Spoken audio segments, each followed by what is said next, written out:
Every day, we see the darker side of the world around us. We witness how people can hurt others in ways that are hard to understand.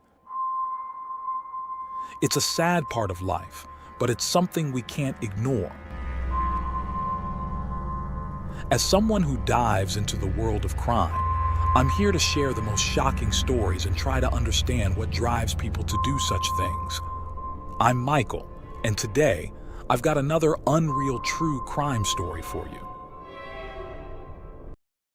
When police and paramedics arrived that March evening, the house was strangely quiet. The 911 call had been frantic, a voice begging for help, saying someone was in the basement. Inside, a faint smell of paint filled the air, and the door to the basement was slightly open, almost inviting them to look closer. As officers made their way downstairs, they stumbled onto a heartbreaking scene. Cara Rintala was sitting on the floor holding the lifeless body of her wife, Anna Marie Cochran. Both were covered in blood and streaks of paint. Cara was sobbing uncontrollably, muttering words no one could quite make out. Around them, spilled paint pooled on the floor, creating a chaotic and confusing picture. At first, it seemed like a terrible accident. Maybe Anna had fallen down the stairs. But as investigators started to examine the scene, strange details began to stand out. Bloodstains in odd places, signs that things had been moved, and gaps in the story of what happened that day. Was this truly a tragic accident, or was there something much darker behind it?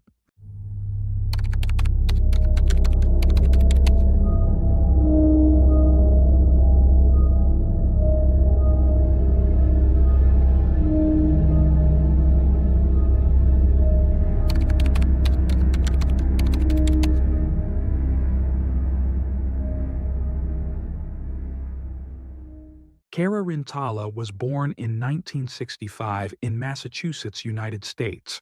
While little is known about her early life and family, she grew up in the small town of Granby, located in Hampshire County, near the city of Springfield.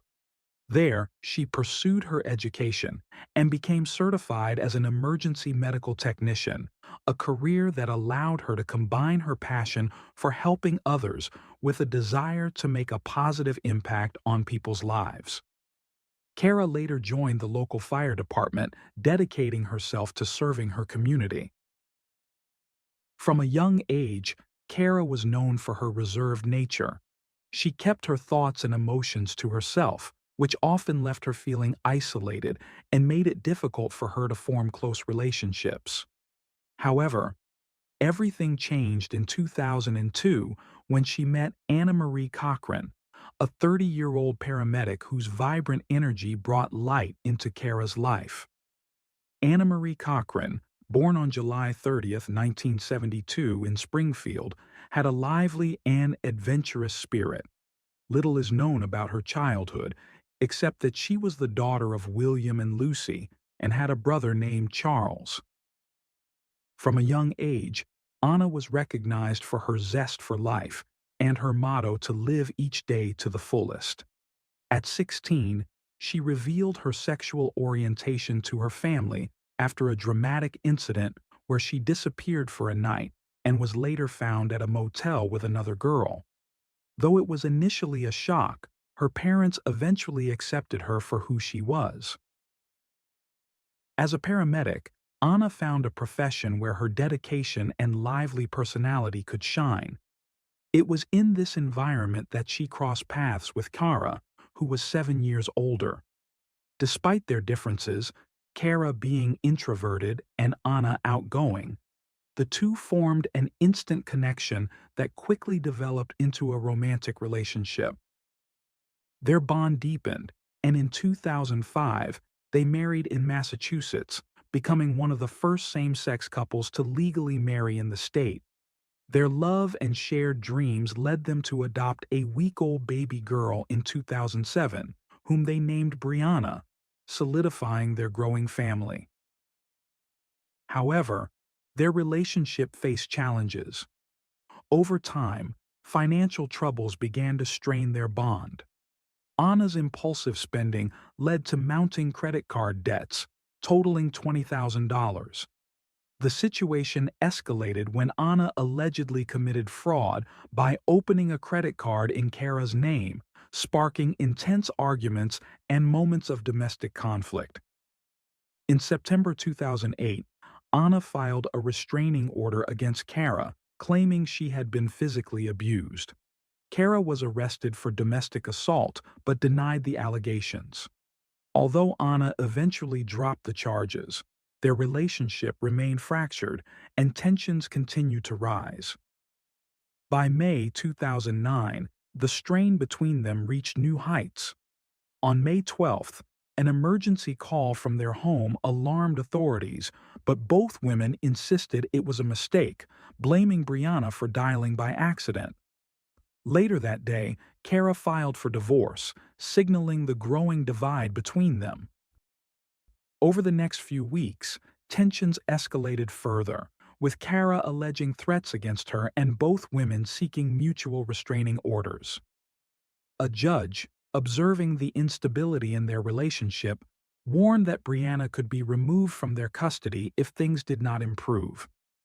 In June 2009, Anna began seeing a former partner, Carla, a police officer, and temporarily moved in with her.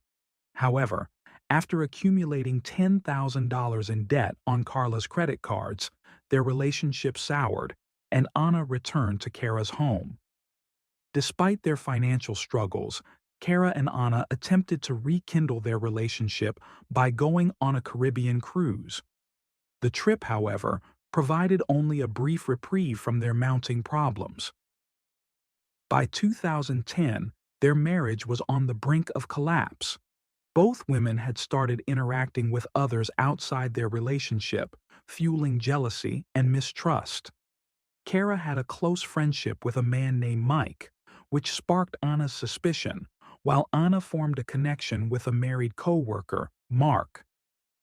Anna's charm and manipulative tendencies allowed her to persuade Mark to provide her with several credit cards, on which she accrued $7,000 in debt.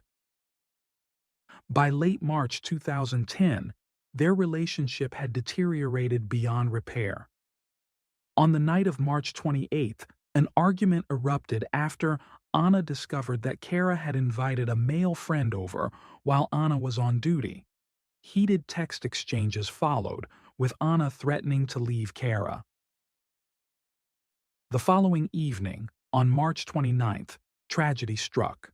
Shortly after 7 p.m., Kara, holding her daughter Brianna, arrived at a neighbor's house in distress. She handed Brianna to the neighbor and urgently requested that they call emergency services, stating that Anna was lying in the basement. Kara then rushed back to her home, leaving behind a community that would soon be shaken by the unfolding events. Police and paramedics arrived at the Rintala residence within 3 minutes of the 911 call.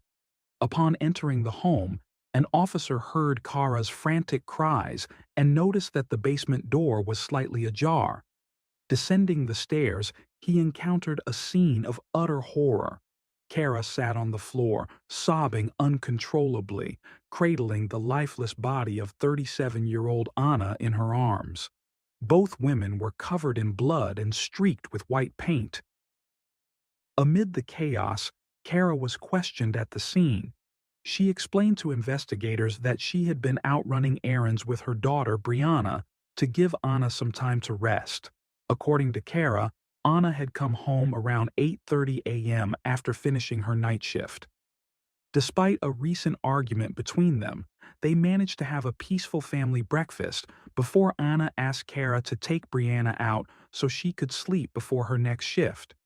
Kara claimed she left the house with her daughter around 3 p.m., making several stops in nearby towns and arriving at a shopping mall just before 5 p.m. While at the mall, Kara said she sent several text messages to Anna but received no replies, which began to worry her. After about half an hour, Kara left the mall and stopped at a fast food restaurant to buy a meal for Brianna.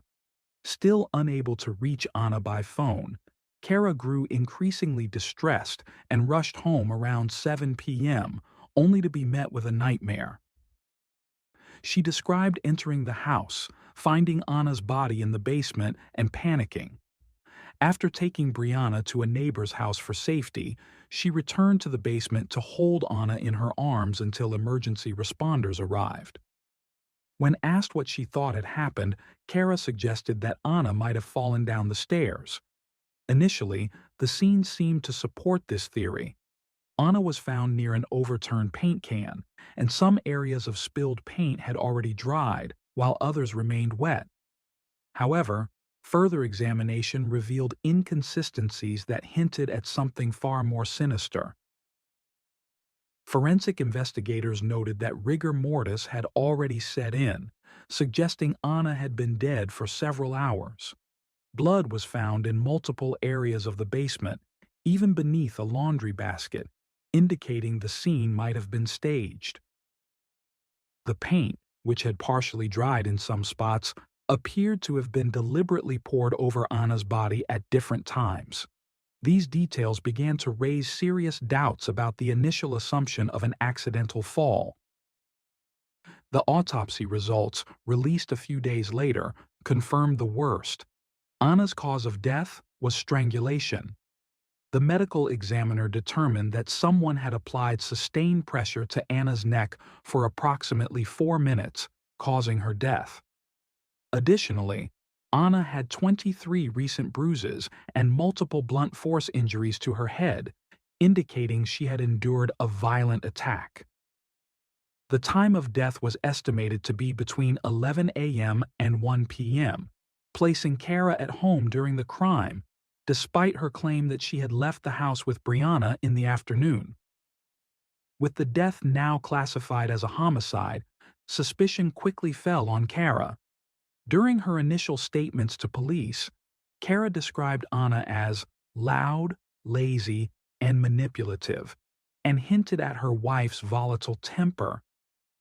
However, before detectives could conduct further questioning, Kara retained a lawyer.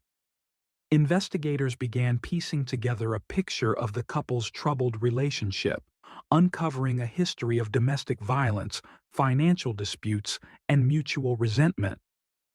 The investigation also revealed a more complicated side to Anna's life. Police discovered that Anna had been romantically involved with a married co-worker, Mark. On the morning of her death, Anna had sent Mark a text asking him to take her to buy a new phone. Mark admitted to receiving her message and acknowledged that Anna had accumulated significant debt on his credit cards. However, he claimed to have been out of town visiting his ill sister on the day of the murder, providing receipts to corroborate his alibi. Without evidence tying Mark to the crime, investigators turned their focus back to Kara. The timeline of events became a critical part of the case. Kara maintained that she left the house in the afternoon and did not return until 7 p.m., but security footage from local businesses failed to place her in public during that time. The paint covering Anna's body also raised questions. It was a specialized sealing paint that turned from pink to white within an hour of application. When officers arrived, the paint was still pink, indicating it had been poured over Anna's body shortly before the 911 call. This, combined with evidence of an attempt to clean the basement, blood splatter beneath shelves and on concrete surfaces, pointed to a deliberate effort to manipulate the crime scene. The arrangement of the scene was particularly suspicious. If an intruder had killed Anna, why would they move a laundry basket and pour paint over her body? Adding to the intrigue, investigators discovered semicircular marks on the frame of the house's side door, suggesting a staged break-in. Security footage from Kara's afternoon errands revealed a laundry basket and a red bag in the back of her SUV while she shopped at a mall. Strangely, both items were missing by the time she returned home. A thorough search led detectives to a dumpster where they found 3 rags, one of which was stained with what appeared to be blood. Despite mounting evidence against her, there were no eyewitnesses or surveillance footage directly linking Kara to the crime, which complicated the case. The investigation stretched over a year, during which Kara sold her house and moved with her daughter to her parents' home in Rhode Island. In October 2011, she was arrested and charged with first-degree murder, becoming the first woman in Massachusetts history to face such charges for the death of her wife. What followed was a decade-long legal battle that would test the resolve of all involved. After an 18-month investigation, the Northwestern District Attorney declared there was no doubt Kara was responsible for Anna's death. Prosecutors alleged that Kara had attacked Anna following a heated argument, pushed her down the basement stairs, and strangled her. They accused Kara of attempting to clean the crime scene and pouring paint over Anna's body to obscure evidence. To support their timeline, they argued that the murder occurred between 12 p.m. and 2 p.m. on March 29, 2010, just before Kara claimed to have left the house.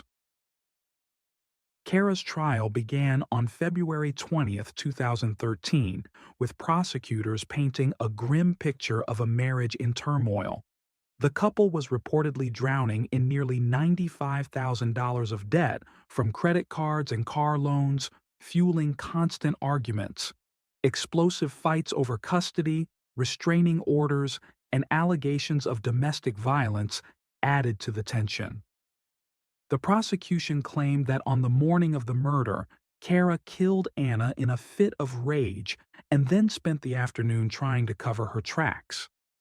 Prosecutors also argued that Kara's actions that day, leaving the house with her daughter and returning hours later, were an attempt to establish an alibi. The missing red bag and laundry basket, as well as the blood-stained rag found in the dumpster, were presented as evidence of her efforts to dispose of incriminating materials. Furthermore, damage to the side door suggested she had staged a break-in. Kara's defense team countered by challenging the timeline and questioning the reliability of the evidence. They presented a forensic expert who suggested that Anna's time of death was between 2:30 p.m. and 5:20 p.m., when Kara was allegedly out running errands. They also pointed to inconsistencies in the evidence, such as the degraded state of the blood-stained rag, which made it difficult to determine if the blood was human or Anna's. The defense further argued that the investigation was flawed, suggesting other potential suspects, including Anna's co-worker Mark. Mark, who had a questionable relationship with Anna, had lied about his whereabouts on the day of the murder and displayed obsessive behavior toward her. However, his alibi eventually held up under scrutiny, shifting focus back to Kara. Kara's first trial ended on March 13, 2013, in a mistrial, as the jury failed to reach a unanimous verdict.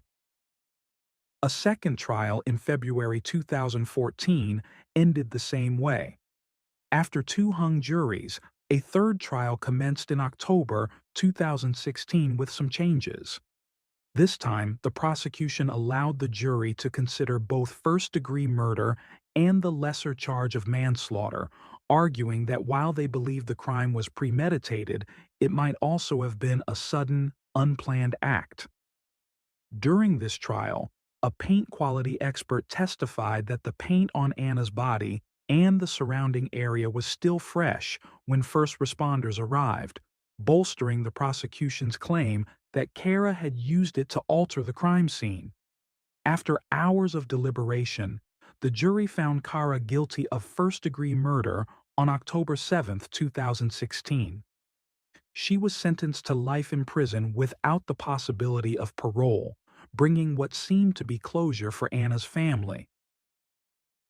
However, on September 27, 2021, the Massachusetts Supreme Judicial Court overturned the conviction, ruling that the paint expert's testimony was unreliable and should have been excluded. The court determined that the testimony had significantly influenced the jury's decision, warranting a new trial. Despite the overturned conviction, Kara was not absolved of the charges.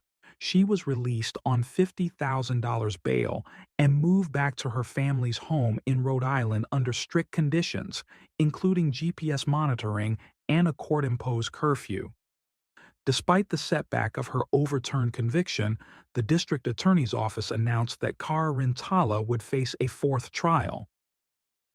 Scheduled for September 2023, this trial offered the prosecution another chance to prove its case. However, lingering doubts about the interpretation of evidence and the defense's focus on alternative suspects, such as Anna's co-worker Mark, continued to complicate the narrative. The state's insistence on pursuing the case, even after so many years, reflected its unwavering commitment to justice, not just for the victim, but also to uphold the integrity of the legal system. On September 13, 2023, Kara, still maintaining her innocence, returned to court for the fourth time. The tension in the courtroom was palpable as the trial unfolded. Finally, on October 5, 2023, the jury delivered its verdict. Kara Rintala, now 58 years old, was found guilty of voluntary manslaughter. Tears and murmurs filled the room as the judge revoked her bail, marking her second conviction in a case that had dragged on for over a decade. Following the verdict, an emotional Kara was handcuffed and taken into custody. Meanwhile, Anna's family expressed a sense of relief, believing justice had finally been served. Yet, the echoes of controversy surrounding the case persisted. A week later, during the sentencing hearing, prosecutors argued for a sentence of 15 to 17 years, emphasizing the violent nature of the crime and Kara's deliberate attempts to manipulate the crime scene. They detailed how Anna had suffered a slow and agonizing death by strangulation, a process that took several minutes. While the jury had determined the act was committed in the heat of passion, the prosecution insisted that it was calculated, pointing to Kara's efforts to obscure her actions. Prosecutors also highlighted the profound harm caused by the crime, particularly to the couple's daughter, Brianna, who was only 3 years old when her mother was killed. The defense, on the other hand, argued that Kara had already spent significant time behind bars, 7 years in total, and urged the court to impose a fair and reasonable sentence. They pointed to Kara's career as an emergency medical technician, her lack of a prior criminal record, and over 40 character reference letters that attested to her role as a devoted mother. In a particularly moving moment, Brianna, now 16 years old, delivered a heartfelt statement to the court. Her words captivated everyone in attendance as she spoke about the pain of losing her mother and the difficulty of being separated from Kara, the only parent she remembered. Through tears, Brianna described how her connection with Kara, forged through letters, phone calls, and visits during her incarceration, had sustained her. She recounted how her mother's release in 2021, after the overturned conviction, had transformed her life. Brianna shared how Kara's presence had helped her excel in school, join sports teams, and find hope again. Pleading with the judge, Brianna expressed her deep love for Kara and begged for her release, stating, "I need my mom. Having her back is everything to me." After hearing the testimonies and reviewing the letters of support, the judge delivered the final sentence on October 19, 2023. Kara Rintala was sentenced to 12 to 14 years in prison for the strangulation of her wife. The sentence was reduced by the 7 years Kara had already served since her initial conviction in 2016. Kara Rintala is now serving the remainder of her sentence at the Massachusetts Correctional Institution for Women. Over the years, her case has drawn significant public attention and has been the subject of documentaries such as At the Bottom of the Stairs and Descending into the Basement. The case of Anna Mariko and Kara Rintala remains a haunting example of how personal relationships can unravel into fatal violence. It underscores the complexity of human emotions and the devastating consequences of unresolved conflict.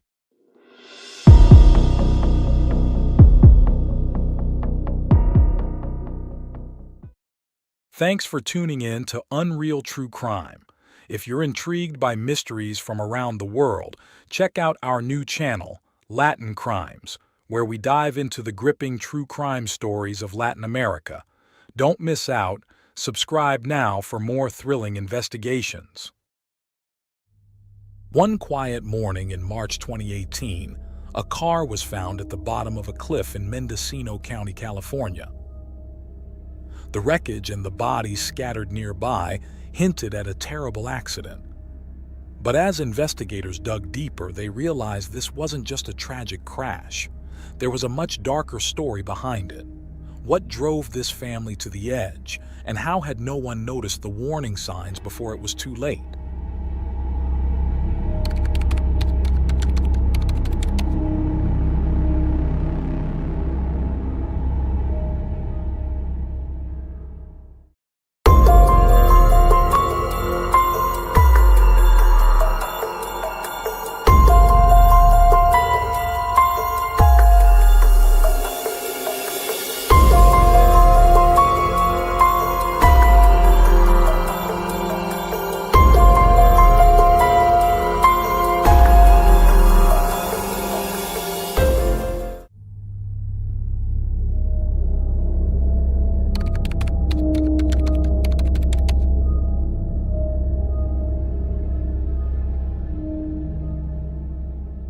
Jennifer Jean Hart, known as Jen, was born on June 4, 1979, in South Dakota, USA. While her mother's name remains private, her father was Douglas, who worked in the Federal Energy Administration. Jen was the eldest of 3 children in the family. They lived in Huron, a small town in eastern South Dakota, where Jen's childhood was surrounded by natural beauty and plenty of opportunities for sports, which she embraced passionately. Breaking away from typical gender expectations, she chose to play baseball with the boys instead of softball. Jen also had a love for animals and developed musical talents alongside her siblings, often playing the trumpet at Christmas church services. Despite the seemingly peaceful family life, Jen's parents divorced when she was 12. She and her siblings stayed with their mother, while Douglas moved to a different part of town, maintaining regular contact with his children. Jen, who was closer to her father, decided at 14 to move in with him. The arrangement worked for a while, but eventually, Jen's behavior became difficult to manage, leading her father to send her back to live with her mother. Despite her rebellious phase, she graduated from high school in 1997 and surprised everyone by enrolling at Augustana University, a conservative Lutheran institution. To further surprise her community, Jen decided to be baptized into the Lutheran Church, despite not being raised in that faith. 2 years later, Jen transferred to Northern State University, where she met Sarah Margaret. Sarah, born on April 8, 1979 in North Dakota, was the oldest of 4 children. The 2 women instantly connected, and before long, they were living together on campus. Both were pursuing education degrees, with Sarah focusing on special education.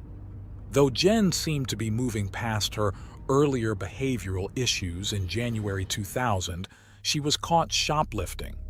She admitted to the police that she wasn't sure why she had done it, hinting at personal struggles but without providing details. Ultimately, she pleaded guilty to petty theft. She continued her studies but eventually dropped out, unlike Sarah, who graduated in 2002. By this time, Jen had distanced herself from her family, including her father. Jen never disclosed her relationship with Sarah to him, and according to her father, their falling out had nothing to do with Jen's sexual orientation. After Sarah's graduation, the couple moved to Minnesota, buying a two-story house near the mall where they both worked. Around this time, they began to share their relationship openly with friends and family.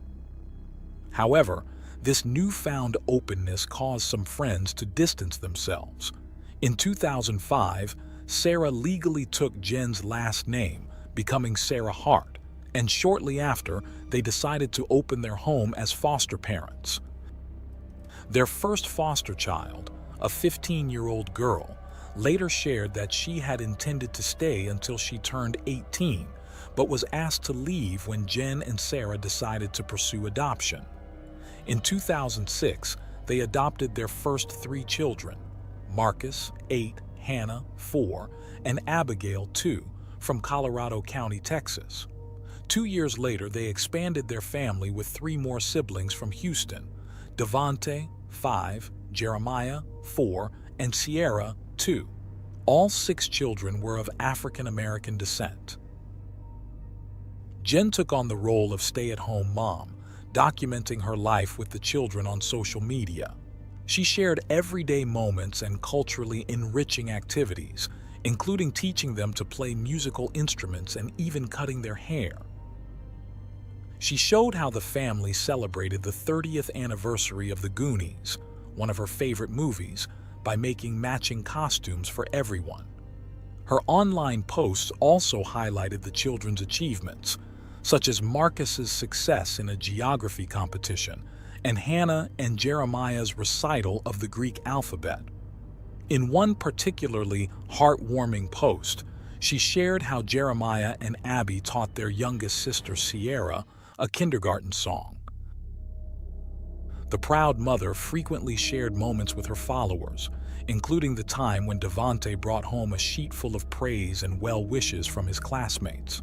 Jen's social media accounts were filled with images of the children, many of them holding signs that read, "Love is always beautiful." In those pictures, they often appeared as a perfect family, wearing matching shirts and wide smiles. However, behind closed doors, the reality was quite different from the picture painted online.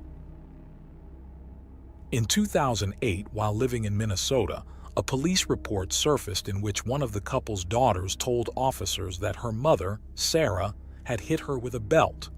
However, when the authorities questioned the mothers, they both claimed that the girl had fallen down the stairs, and the incident was quickly dismissed.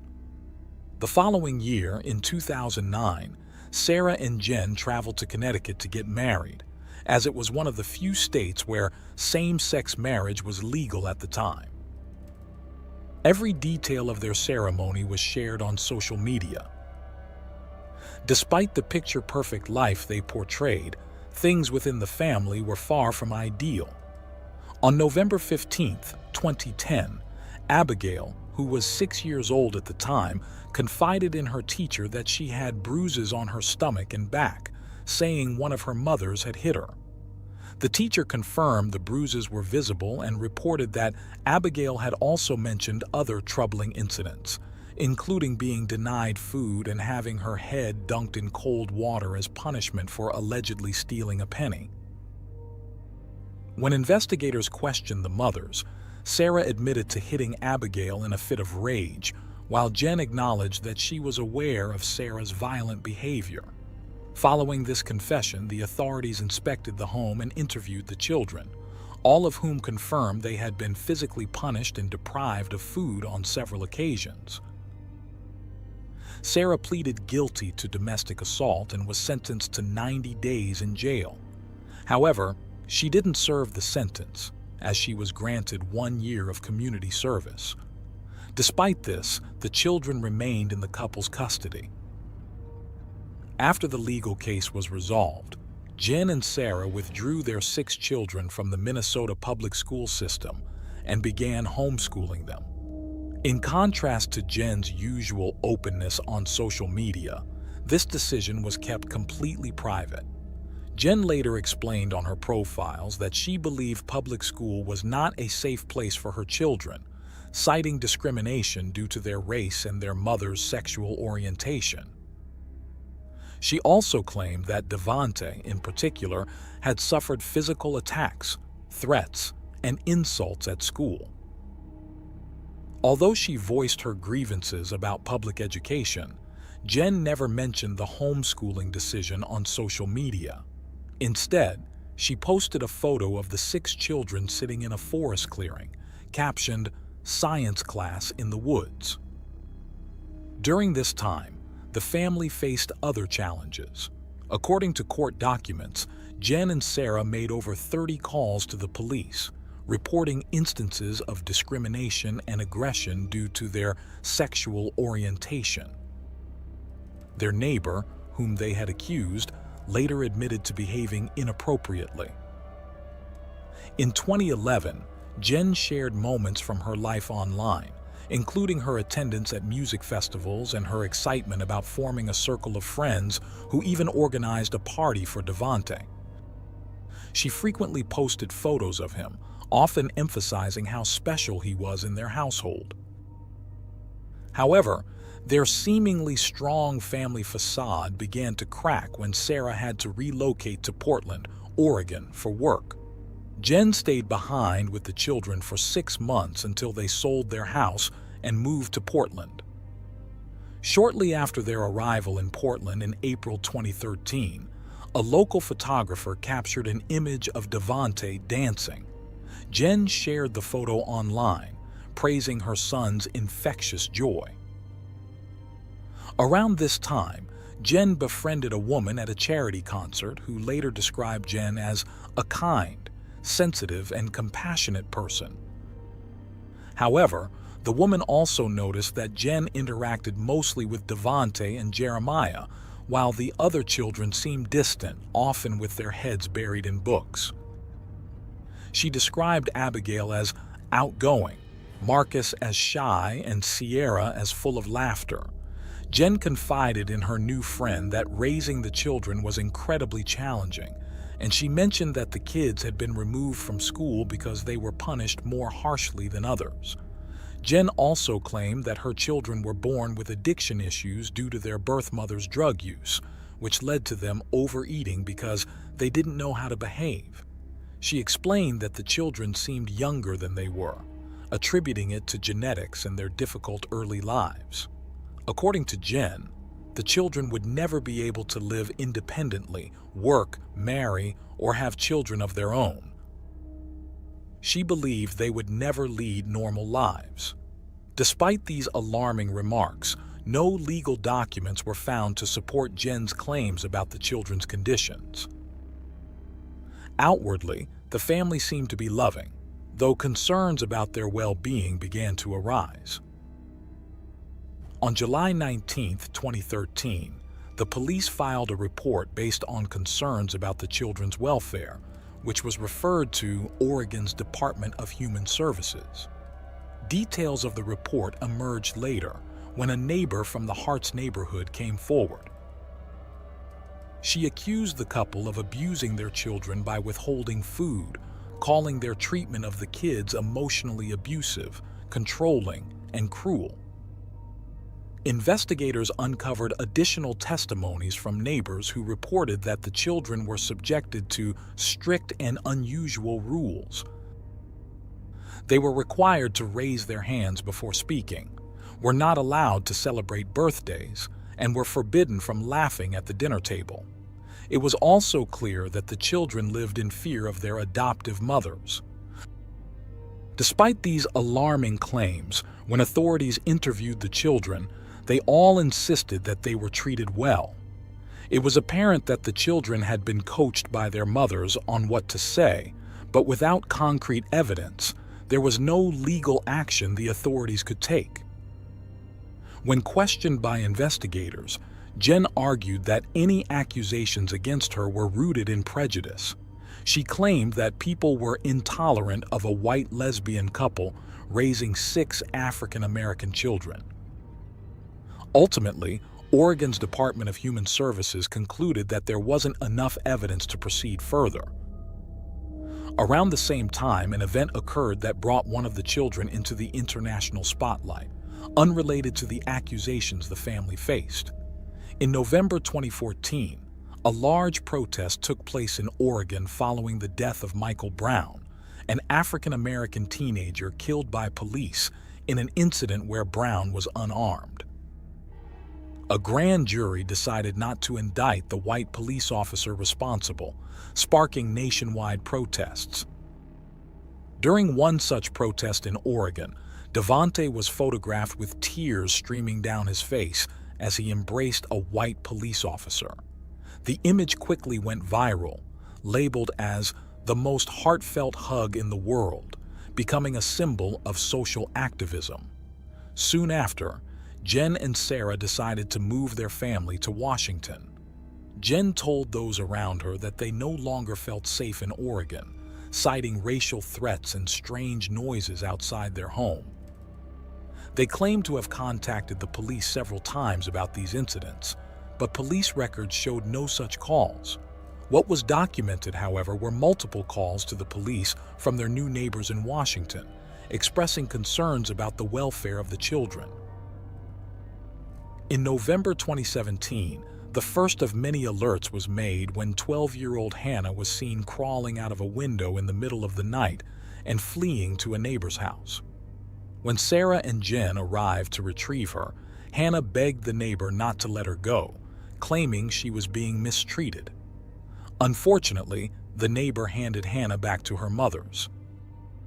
The next day, Jen attempted to smooth things over with the neighbors, explaining that Hannah was lying.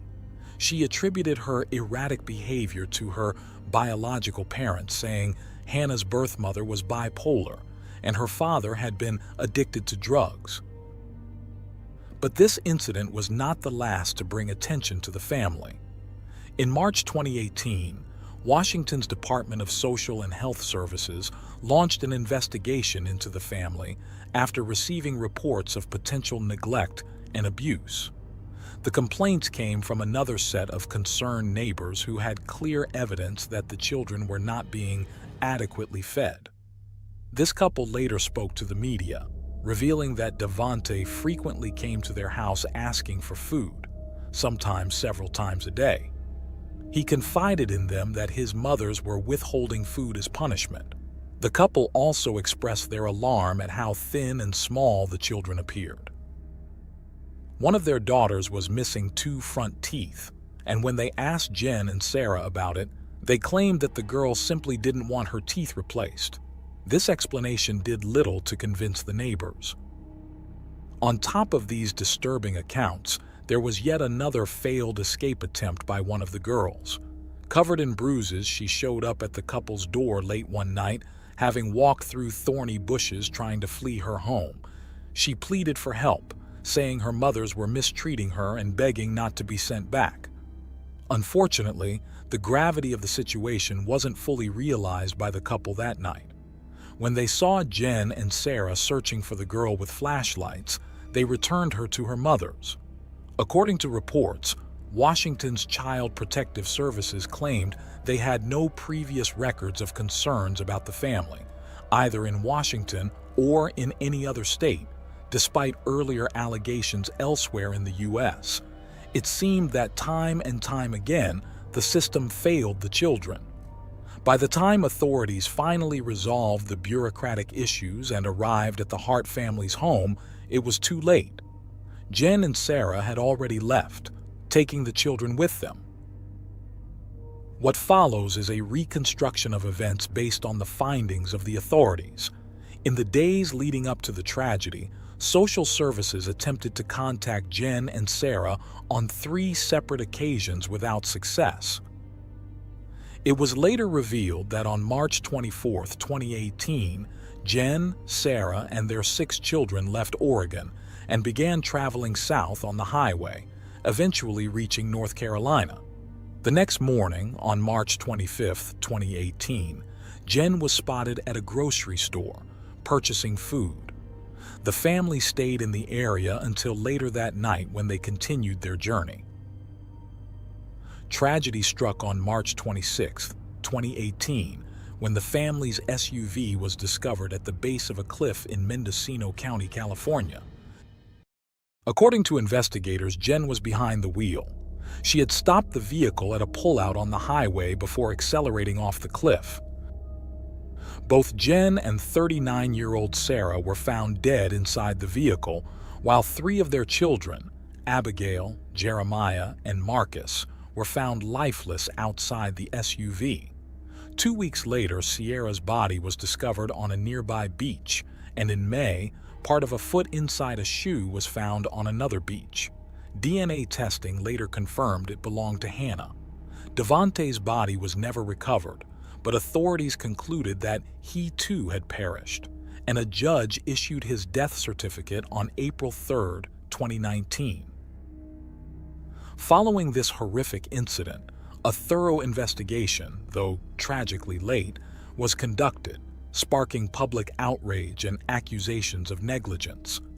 Investigators discovered that during the road trip, while Jen drove, Sarah, seated in the passenger seat, had conducted several troubling internet searches. These included how to induce drowsiness using over-the-counter medications, how long it takes to die from hypothermia in a car, and one of her final searches, how to find a shelter for their dogs. This was particularly shocking, as the couple had left their 2 dogs at home, showing a compassion they tragically did not extend to their children. After the murders of their 6 children, authorities searched the family's last residence. The home appeared clean, orderly, and newly renovated. While Jen and Sarah's personal spaces were fully furnished and decorated, the children's rooms were bare. Investigators noted that the family's luggage was still in the house, and none of them had even packed a toothbrush before leaving.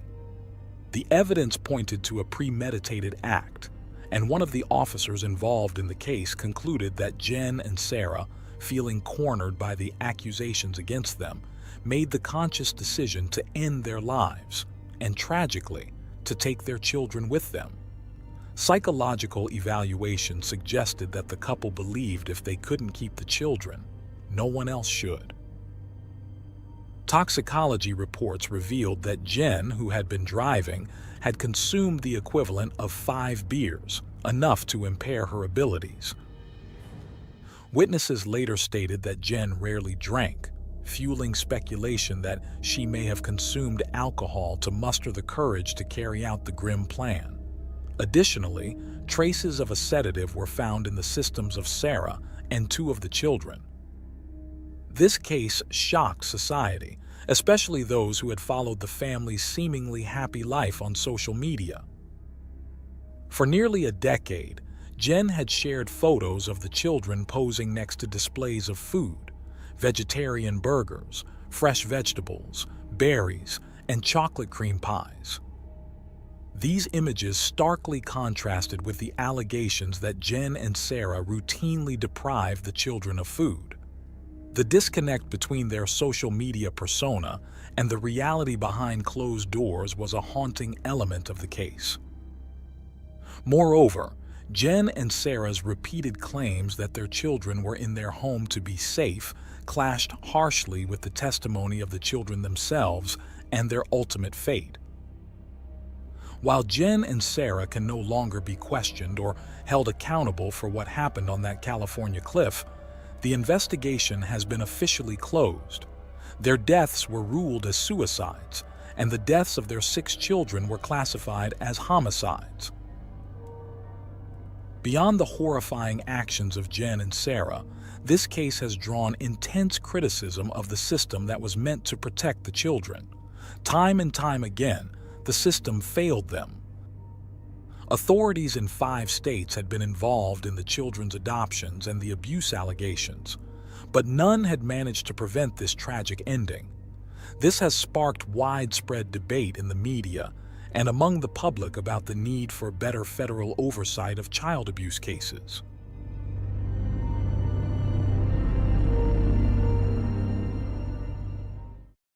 Thanks for tuning in to Unreal True Crime.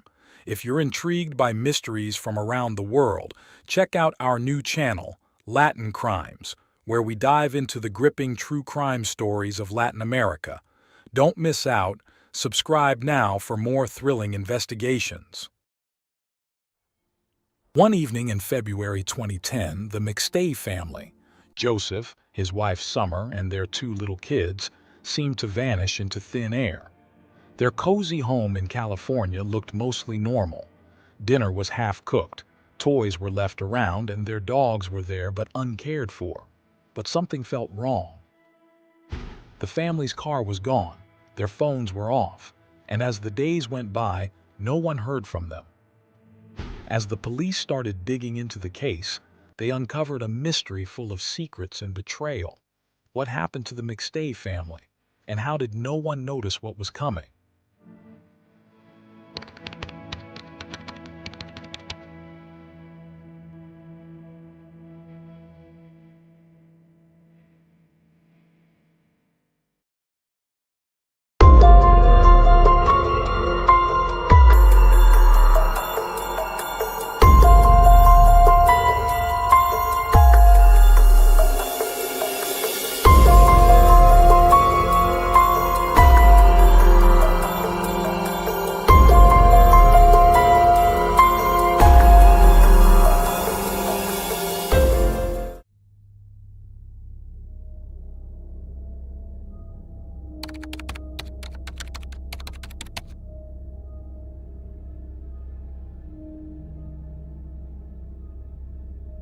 Joseph, Summer, Gianni, and Joseph Jr. were a joyful family, living in a lovely new home in Fallbrook, California.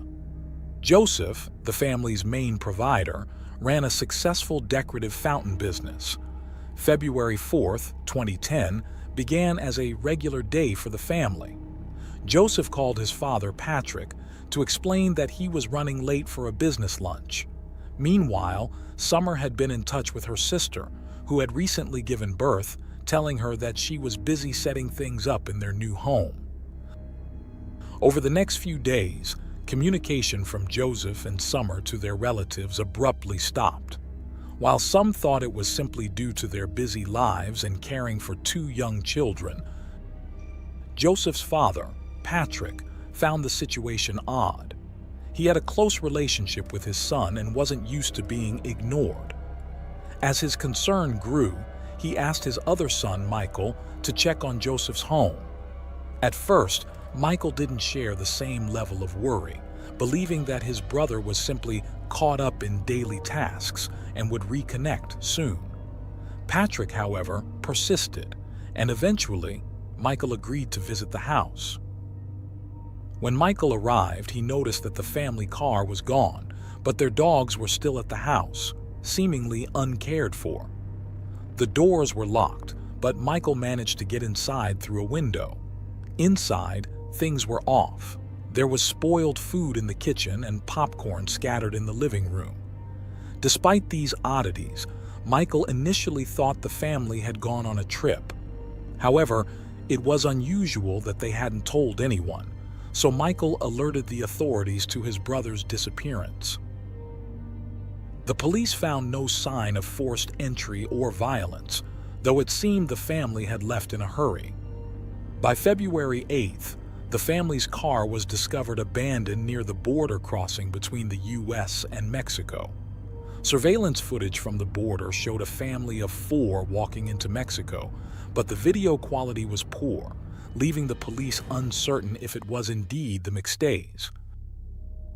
Further investigation revealed that Summer had recently searched for information about Mexico on her computer, leading to speculation that the family had left voluntarily. However, Joseph's father, Patrick, firmly believed that his son would never leave without informing anyone. Joseph's mother, after viewing the footage, was sure the man shown was not Joseph, based on his walk. Michael and Susan took over Joseph's business, while Patrick felt increasingly left out, especially as he was estranged from Susan and had little contact with Michael. Months passed with no solid leads, and the case was handed over to the FBI by April 2010. Unfortunately, the authorities still considered the family's disappearance a voluntary departure, resulting in a lack of exhaustive efforts to find them. The absence of any clear evidence of a crime also prevented police from obtaining access to Joseph's financial records. For more than 3 years, the case remained cold until November 13, 2013, when a motorcyclist stumbled upon a horrific discovery while riding in the Mojave Desert. He found what appeared to be a child's skull and promptly notified the San Bernardino Sheriff's Department. Upon further investigation, authorities uncovered 2 shallow graves containing the remains of 4 people, 2 adults, and 2 children. Dental records confirmed that the remains belonged to Joseph, Summer, Gianni, and Joseph Jr. Alongside the remains, a 3-pound sledgehammer was found, identified as the murder weapon. Forensic examinations concluded that the family had died from blunt force trauma, likely having been tortured before their deaths. The autopsy revealed that young Joseph Jr. had suffered multiple severe blows to the head, while Joseph Sr. was found with an electrical cord wrapped around his neck. With this grim discovery, the case took a dark turn and was now considered a homicide. Investigators began reconstructing the family's final months by interviewing friends, family, and examining phone records and security footage. A key breakthrough came when security footage from a neighbor's camera revealed that the last person to meet with Joseph on February 4th was his business partner, Charles Chase Merritt. Prior to the discovery of the bodies, Chase had been interviewed by authorities, during which he claimed to have spoken with Joseph on the phone at least twice on the day of the disappearance. Chase had also told the media that Joseph was his best friend, and in one interview, he mentioned being the last person to see Joseph, a statement that raised suspicion among detectives. Chase's behavior after the disappearance was concerning. In an early police interview, he referred to Joseph in the past tense, saying, "He was my best friend." When questioned about this after the bodies were found, Chase claimed he hadn't realized he was speaking that way. Chase had also told police that on February 4th, he and Joseph had a business meeting over lunch to discuss financial matters. During that meeting, Chase said Joseph gave him physical copies of checks for ongoing projects. Further investigation into these checks revealed discrepancies.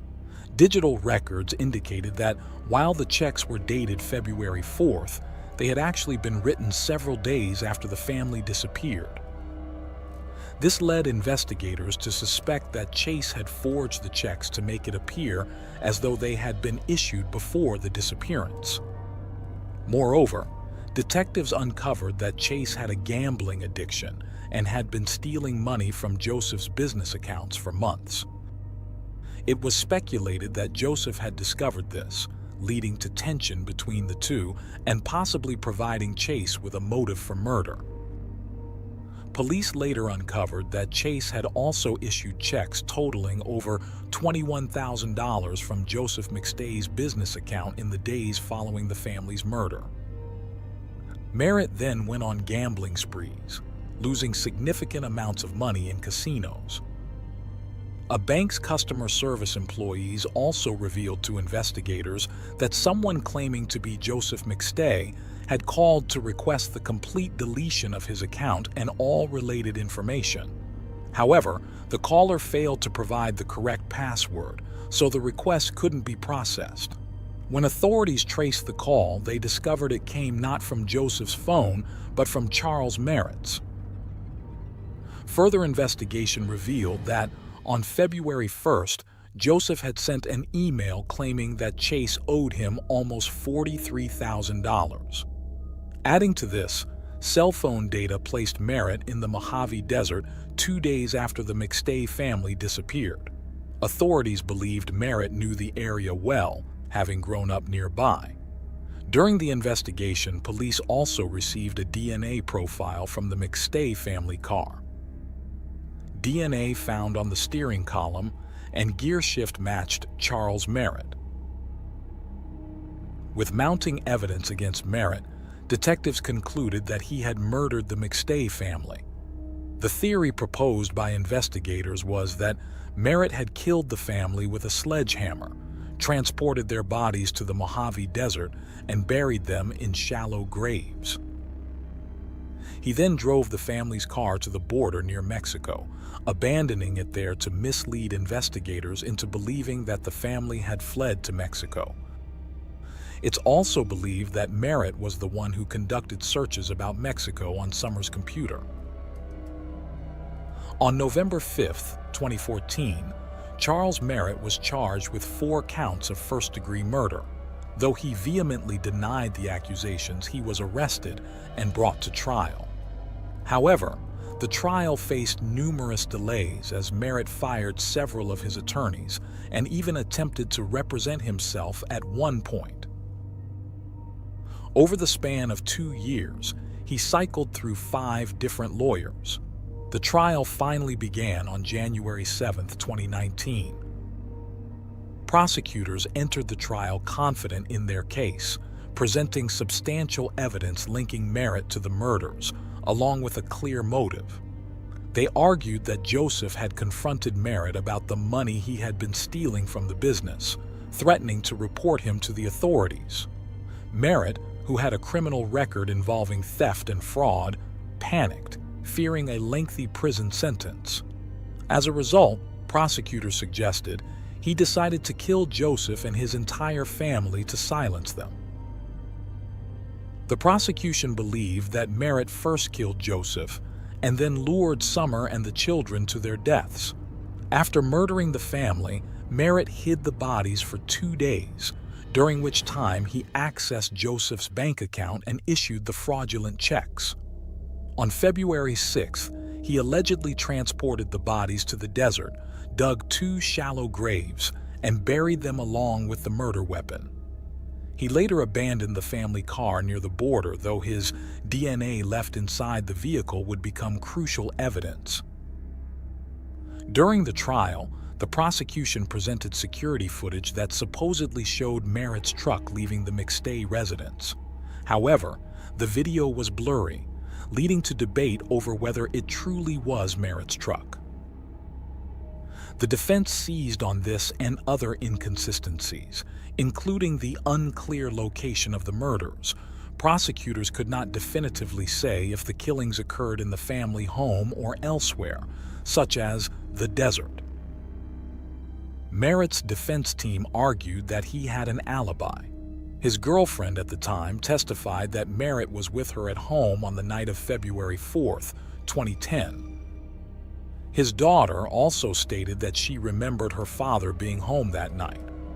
As for Merritt's cell phone data placing him in the Mojave Desert on February 6th, the defense explained that he could have been in the area to visit his sister. Juanita, Chase's sister, testified that her brother frequently visited her, though she couldn't recall if he had visited on that specific day. However, prosecutors confronted Juanita with a recorded police interview from 2013 in which she claimed that Charles rarely visited her and hadn't done so for 5 years, which contradicted her trial testimony. The defense also tried several tactics to derail the trial, including accusing prosecutors of withholding evidence and requesting that key figures in the case be removed. However, the judge overseeing the case rejected these motions, allowing the trial to proceed. Chase Merritt's defense attorneys argued that the prosecution failed to thoroughly investigate other individuals who had motives to harm Joseph McStay. They pointed to 3 men they considered persons of interest, with the first being Joseph's brother, Michael McStay. When Michael took the stand, Charles Merritt's attorney asked him several pointed questions, suggesting he could be responsible for the crime. The lawyer inquired about Michael's relationship with his brother, to which both Michael and the rest of the family asserted that it was good. However, the defense raised doubts, questioning why Michael did not immediately go to check on his brother's home and why he was slow to report the family's disappearance. In response, Michael admitted that he hadn't been overly concerned at first, thinking his brother had simply gone on a trip with his family.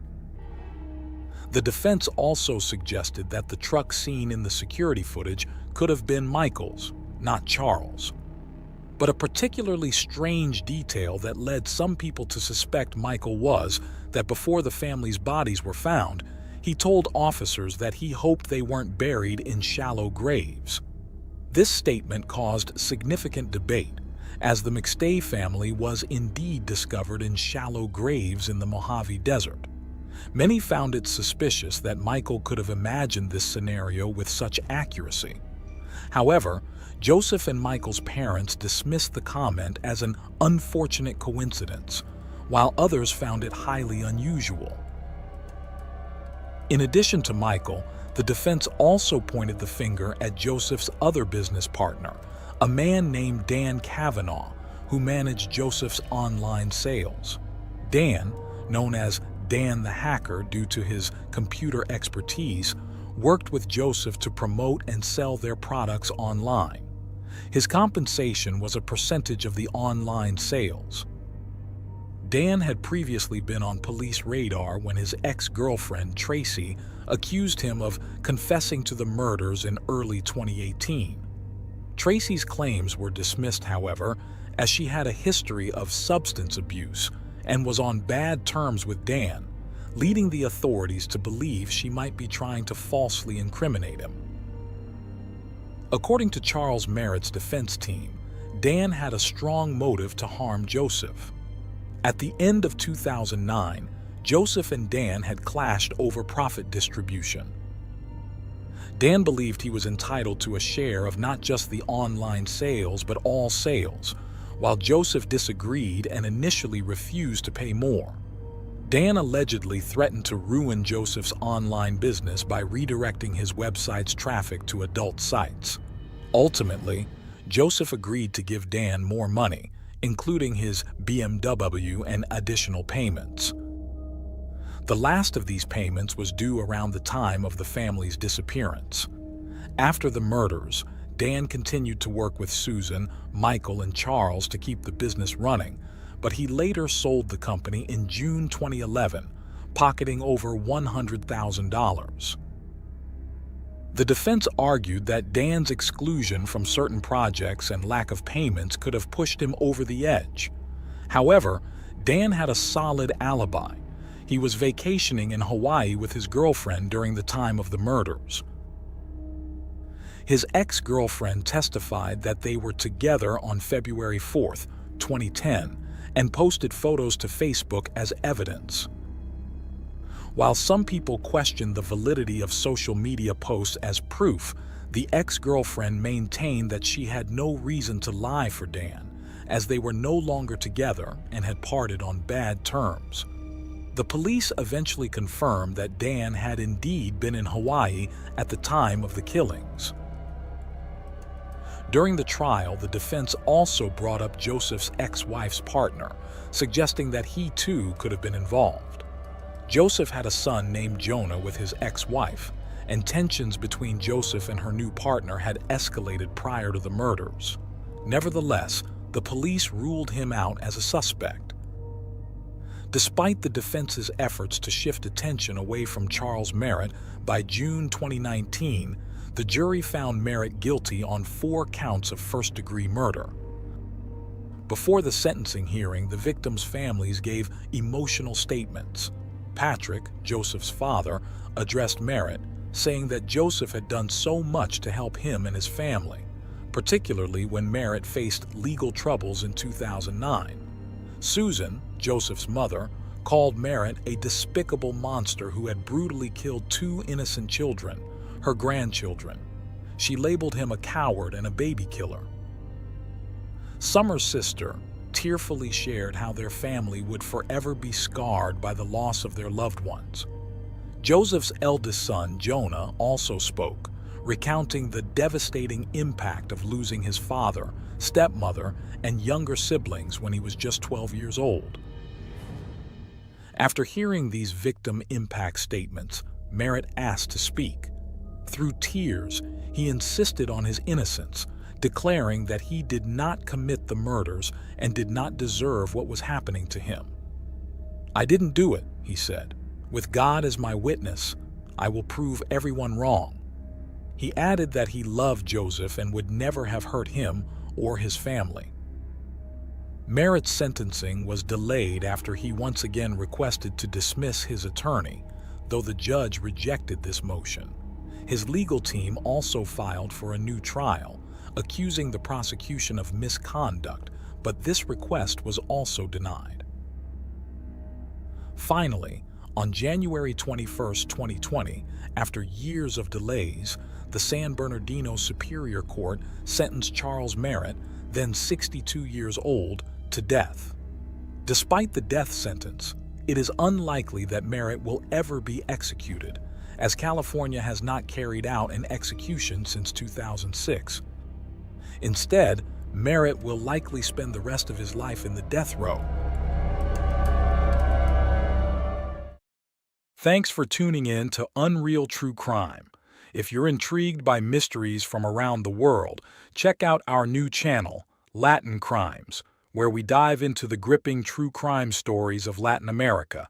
Don't miss out. Subscribe now for more thrilling investigations. On the morning of January 11, 1992, a couple were driving toward a military training area located near Madison, Indiana, in the United States.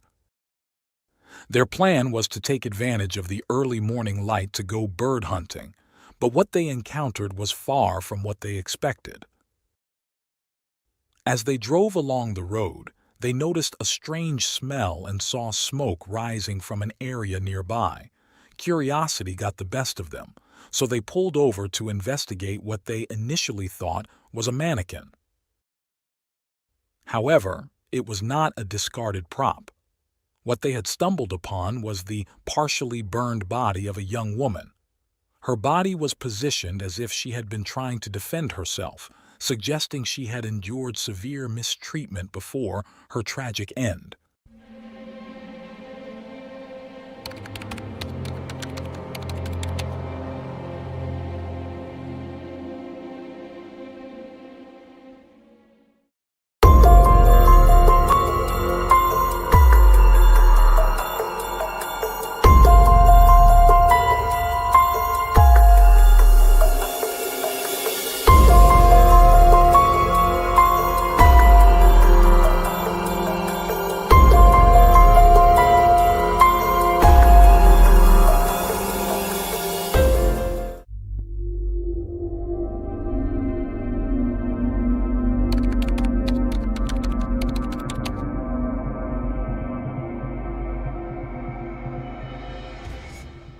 Shanda Scherer was born on June 6, 1979, in Kentucky. Her parents, Stephen and Jacqueline, separated not long after her birth. Jacqueline eventually remarried, and Shanda moved with her to Louisville, where she attended St. Paul's School through the 6th grade. Shanda had a passion for sports, playing on the volleyball and softball teams, and she was also a cheerleader. In 1991, Jacqueline's second marriage ended, and they relocated to New Albany, Indiana, where Shanda enrolled at Hazelwood Middle School.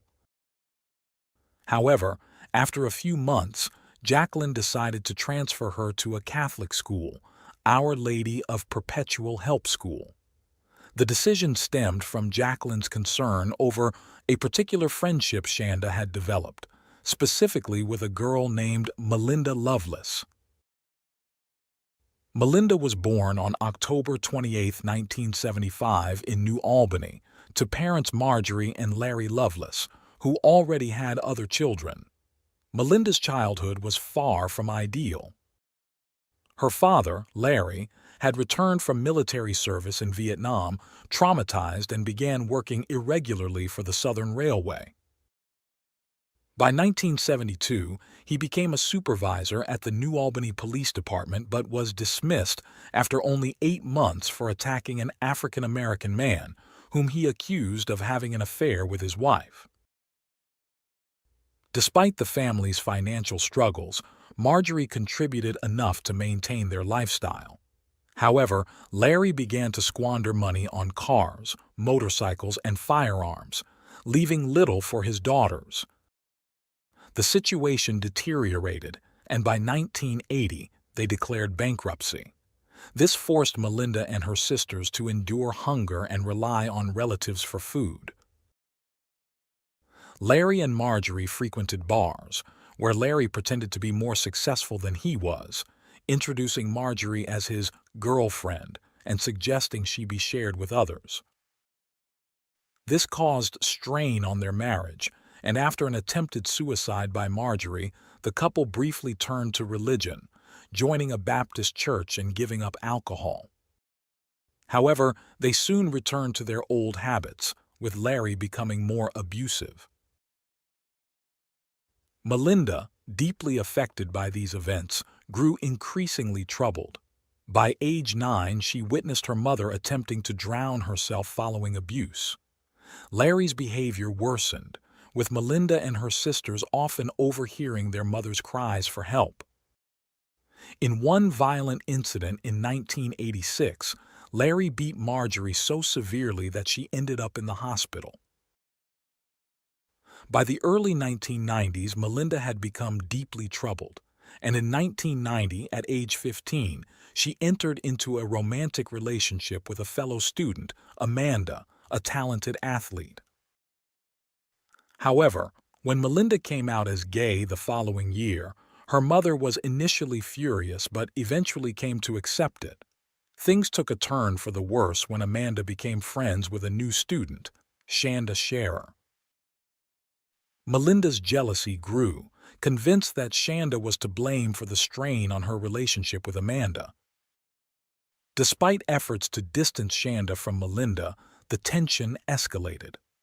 In January 1992, Melinda began plotting her revenge, fueled by anger and resentment over Shanda's friendship with Amanda. On January 10th of that year, Lori Tackett, 17, met up with her two friends, Tony Lawrence and Hope Anna Rippey, both 15. Neither Tony nor Hope had ever met Melinda or Shanda in person, but they were aware they were going to scare Shanda that night. None of the girls felt guilty about the plan, as they were all dealing with their own personal issues. Mary Lorene Lori Tackett was born on October 5, 1974, in Madison, Indiana, to a strict Pentecostal Christian mother and a factory worker father who had a criminal record. Lori's childhood was tough. She suffered sexual abuse between the ages of 5 and 12. In May 1989, Lori's mother found out that she had been changing into jeans at school, which enraged her. Instead of discussing it calmly, her mother attempted to strangle her. This led to social workers getting involved and making unannounced visits to ensure Lori was safe. However, the relationship between Lori and her mother never improved. At one point, after learning that Hope Rippey's father had bought the girls a Ouija board, Lori's mother stormed over to their house and demanded they burn it and perform an exorcism. By that time, Lori's rebellious behavior had become evident. At 15, she developed an obsession with the occult, telling friends that she was possessed by Diana the vampire while engaging in self-harm. Desperate for help, Lori's parents admitted her to the hospital on March 19, 1991. After being prescribed antidepressants, Lori was discharged but attempted suicide only 48 hours later. She was readmitted, where she admitted to having hallucinations since childhood. She was diagnosed with borderline personality disorder. Lori left the hospital on April 12, 1991. By September, she dropped out of school and moved in with friends. However, she eventually returned to live with her parents when they promised to buy her a car. Despite this, Lori continued to spend most of her time in New Albany with Melinda and her other friends, Hope and Tony, who shared troubled pasts. Hope Anna Rippey, born June 9, 1976 in Madison, had also endured significant hardship. Her parents divorced in February 1984, and she moved to Michigan with her mother and other relatives, experiencing numerous difficult situations. When her parents reconciled in 1987, Hope returned to Madison, and reconnected with Lori and Tony. Like her friends, Hope began self-harming at 15. Toni Lawrence, born February 14, 1976 in Madison, had her own tragic story. She was sexually abused by a family member at age 9 and assaulted by a teenage boy when she was 14. Though police issued a restraining order, Toni began therapy but didn't continue. Instead, she followed her friend's lead into self-harm and, by 8th grade, attempted suicide. When Lori, Toni, and Hope arrived at Melinda's house, Melinda showed them a knife and explained her plan to scare Shanda. During the drive to Shanda's house, Melinda vented about her anger toward Shanda, calling her a copycat and blaming her for the troubles in her relationship with Amanda. The girls all agreed that Shanda needed to be taught a lesson. Upon reaching Shanda's house, Hope and Toni went to the door, posing as Amanda's friends and inviting Shanda to go with them to the witch's castle, where Amanda was supposedly waiting. Shanda hesitated, saying her parents were still awake, but agreed to go with them later, around midnight. Melinda was frustrated that the plan had to be delayed, but Hope and Toni convinced her to wait. The group then attended a punk rock concert, but while Lori and Melinda enjoyed the show, Hope and Toni grew bored and ended up having sexual encounters with 2 boys in Lori's car. Afterward, they returned to Shanda's house around midnight. When they returned, Hope convinced Shanda to come with them, saying Amanda was still waiting at the witch's castle. After a moment of hesitation, Shanda changed her clothes and got into the car, where she came face to face with Melinda, who had been hiding in the back seat. Melinda pulled a knife and began interrogating Shanda about her relationship with Amanda. The group drove toward the witch's castle, a creepy, run-down stone structure on a desolate hill by the Ohio River. As they neared the site, Melinda told Shanda about a local legend in which 9 witches had once lived in the castle and were burned alive by the townspeople. Melinda warned that Shanda's ghost might be the next to haunt the place. When they arrived, the girls forced Shanda out of the car and dragged her into the castle while she cried. They tied her up and began tormenting her. Melinda took Shanda's jewelry and distributed it among the girls, while Hope mocked Shanda, dancing to the ticking of her Mickey Mouse watch. Lori set fire to a shirt as they continued to taunt their victim. Fearing they might be seen by passing cars, the group decided to relocate. Lori suggested a garbage dump in a more secluded area. By this time, Toni and Hope were growing uncomfortable and refused to leave the car. Melinda and Lori, however, continued their attack. They forced Shanda to undress and brutally beat her. Melinda repeatedly kneed Shanda in the face, causing her braces to cut into her lips. Despite Shanda's attempts to fight back, the girls overpowered her. Melinda then tried to slit Shanda's throat, but the knife was too dull. When Shanda continued to struggle, Hope got out of the car to help restrain her. Together, Melinda and Lori took turns stabbing her and beating her with a metal rod. After tying a rope around Shanda's neck and choking her until she lost consciousness, they threw her into the car's trunk, believing she was dead. The girls returned to Lori's house, where they cleaned themselves up and drank sodas. Suddenly, they heard Shanda's screams coming from the trunk. Realizing she was still alive, Lori grabbed a kitchen knife and stabbed her for 2 minutes before returning inside, now covered in blood. She showered and, as if nothing had happened, read her friends' fortunes. Later, Lori and Melinda took another drive with Shanda still in the trunk. Again, they heard her cries. When they opened the trunk, they saw Shanda, barely alive, sitting up and covered in blood. Though she tried to speak, she couldn't, but her eyes rolled back in a horrifying sight. Frustrated that Shanda still hadn't died, Lori grabbed the same iron rod they had used earlier and began hitting her until she lost consciousness again. As the sun began to rise, Melinda and Lori returned to Lori's house, where Hope and Tony asked what had happened. Lori, laughing, recounted the events of the night. The noise woke Lori's mother, who started yelling at her, scolding her for staying out so late and questioning why there were so many girls in her room. Lori assured her mother that she would drive all her friends home.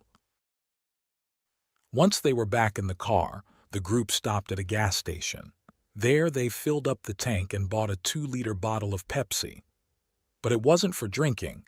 Lori emptied the bottle and refilled it with gasoline. The crime was about to reach its conclusion.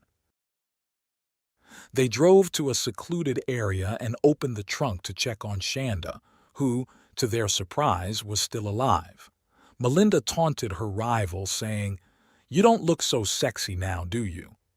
Lori and Hope then wrapped Shanda in a blanket and drove her to a remote spot called Lemon Road. Hope doused her in gasoline from the bottle, and they watched as her body caught fire. Still fearing that Shanda might somehow survive, Melinda wanted to be certain this time. She returned with more gasoline, and Shanda's body burned one final time. In total, they had tortured her for nearly 10 hours. Afterward, at around 9:30 a.m., the 4 girls, now murderers, stopped at a McDonald's for breakfast. There, they made fun of a sausage patty, comparing it to Shanda's burned body after the brutal attacks. Lori then dropped off Tony and Hope at their homes before returning to hers with Melinda, who helped clean the car with a hose. It wasn't until 3 p.m. that Melinda finally went home, completely drained from the ordeal. She immediately called her ex-girlfriend, Amanda, and bragged about what had happened. Amanda didn't believe her and downplayed the situation. Later, Melinda told another friend, Crystal, about the murder and even took her and Lori to pick up Amanda to show her the blood-stained trunk. Melinda convinced Amanda not to go to the authorities, sealing her silence with a kiss, hoping to pass off the murder as a twisted act of true love. Meanwhile, that same morning, Shanda's father realized his daughter was missing. After calling neighbors and friends, he contacted his ex-wife, and by 1:45 p.m., the couple arrived at the Clark County Sheriff's Office to report Shanda's disappearance. What they didn't know was that earlier that morning someone had come across a gruesome sight. As they drove to the Jefferson Proving Ground to hunt quail, they noticed a strange object by the side of the road. Initially, they thought it was a discarded mannequin, but when they got out of their vehicle, they discovered the charred body of a girl. They quickly called the police, who arrived at 10:55 a.m. The officers observed that the body had been deliberately positioned and that the face and hands had been severely burned, likely in an attempt to make the victim unrecognizable. The police began collecting forensic evidence, initially suspecting that the crime might have been drug-related. They didn't think locals, let alone 4 teenage girls, could have committed such a crime. However, the truth would soon be revealed. That same afternoon, Tony and Hope could no longer bear the weight of their secret. They confessed everything to their parents, and by 8:20 p.m., they were at the police station giving a full account of the horrific events, including the names of the other 2 involved.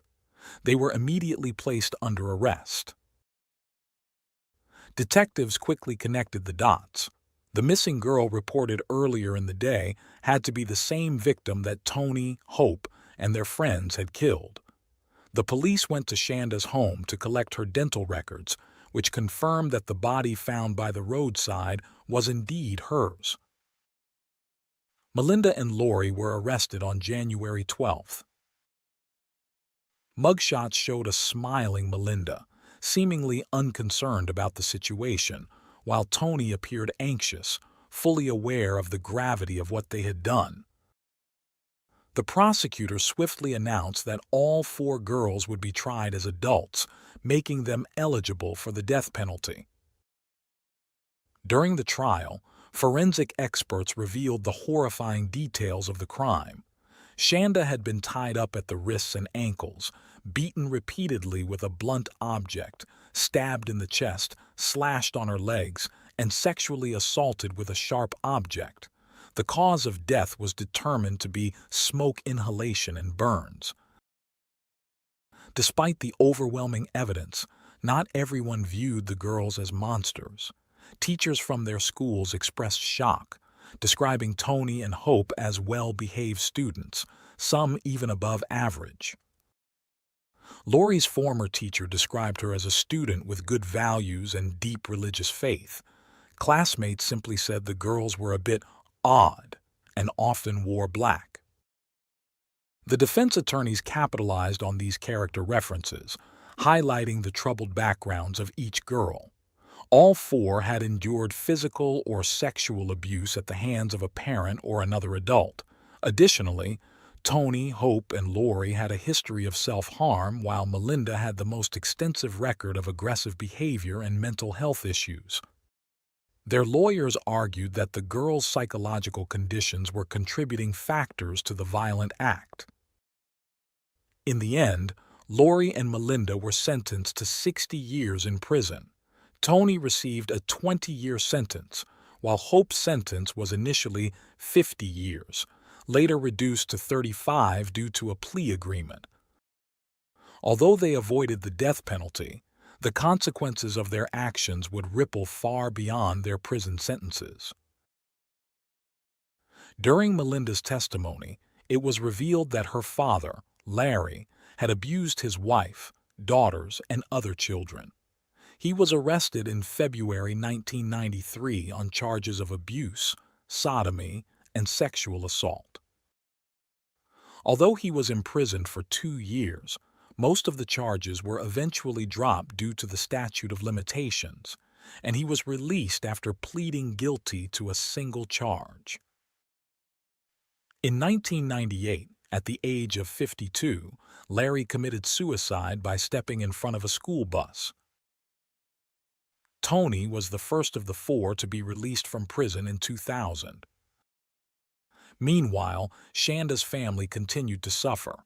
Her father, Steve, turned to alcohol after his daughter's murder and died in 2005 from cirrhosis of the liver at the age of 53. He was buried next to Shanda. Shanda's mother, Jackie, tried to move forward and, in April 2006, agreed to donate a dog named Angel to Melinda, who had been working in a canine assistance program training service dogs for people with disabilities. Jackie was harshly criticized for her decision, but she maintained that she wanted something good to come out of the tragedy, believing it was what Shanda would have wanted. In 2012, a documentary titled Charity Scar followed Jackie's journey as she helped Melinda train the dog in Shanda's memory. Despite forgiving Melinda, Jackie remained angry with Amanda, believing that her daughter wouldn't have been killed if not for Melinda's jealousy over Amanda's relationship with Shanda. Jackie also believed Amanda was partially to blame, accusing her of having a sexual relationship with the underage Shanda and knowing about Melinda's intent to kill but doing nothing to stop it. On January 11, 2018, Lori was released from prison, having served nearly 26 years. She completed a year of parole afterward. Melinda was also released in 2019 after serving time in the Indiana Women's Prison, following which she completed a year of probation. The horrific torture and murder of Shanda underscores the cruelty that adolescents can be capable of, but it also highlights the devastating impact of growing up in dysfunctional homes. Had Lori, Melinda, Tony, and Hope not experienced abuse throughout their childhoods, Shanda might still be alive today.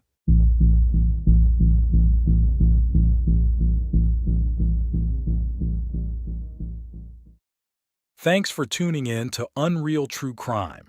If you're intrigued by mysteries from around the world, check out our new channel, Latin Crimes, where we dive into the gripping true crime stories of Latin America. Don't miss out. Subscribe now for more thrilling investigations. It was a quiet afternoon at the Ding family's home, just like any other day. But around 3 p.m., someone unexpected walked through their door and everything changed. What happened next was so terrible that it shocked the entire community. Hours went by before anyone knew something was wrong. When the police finally arrived, it was too late. The few clues left behind only made people wonder what really happened inside that house.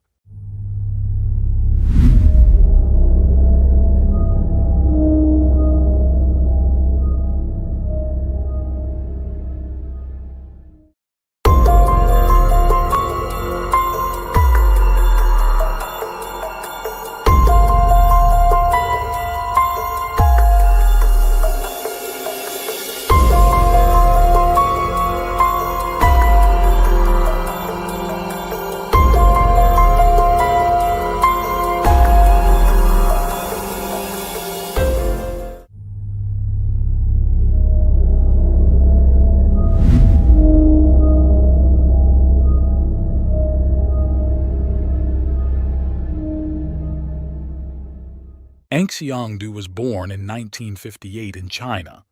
Little is known about his early life or family background, but from a young age, he showed a strong interest in business and traditional Chinese medicine. He eventually specialized in this field, and it was through his work that he met his future wife. The couple later had a son, though the details of his life remain private. By 1998, Xiangdu decided to expand his horizons and, along with his family, relocated to the United Kingdom in search of a better future. Shortly after their arrival, Xiangdu crossed paths with the Ding family, with whom he shared not only a cultural background but also a deep passion for traditional Chinese medicine. The Ding family consisted of Jifeng, known as Jeff, his wife Helen Chui, and their daughters Xing, known as Nancy, and Alice. The Ding family had moved from China to the UK in the early 1990s, working tirelessly to build a better life. Both Jeff and Helen were university graduates with degrees in chemistry, and their daughters were born in Northampton in 1993 and 1999, respectively. Jeff worked as an engineering professor at the University of Manchester, while Helen was a Mandarin teacher at her daughter's school and also worked as a translator. She was known as a devoted mother and a hard worker. Their daughters, Nancy and Alice, were not only exceptional students, but also talented violinists who performed with the Northamptonshire Youth Orchestra, touring on several occasions. Nancy had just received an offer to study medicine at the University of Nottingham. Xiangdu's professional relationship with the Ding family began in 1999 when they, along with a man named Paul, partnered to open a traditional Chinese medicine clinic in Birmingham. The business partnership initially appeared promising, with both families working hard to grow the clinic. However, over time, financial disagreements began to arise, leading to tensions within the partnership. The situation escalated when Jeff accused Xiangdu of mismanaging the clinic's funds. Although Xiangdu was briefly arrested, no charges were filed against him. Following this incident, Xiangdu was forced out of the business, but he didn't back down. He decided to take legal action against the Dings, initiating a lengthy and bitter legal battle over the joint ownership of the clinic. The case dragged on for nearly a decade, filled with appeals and complex legal procedures.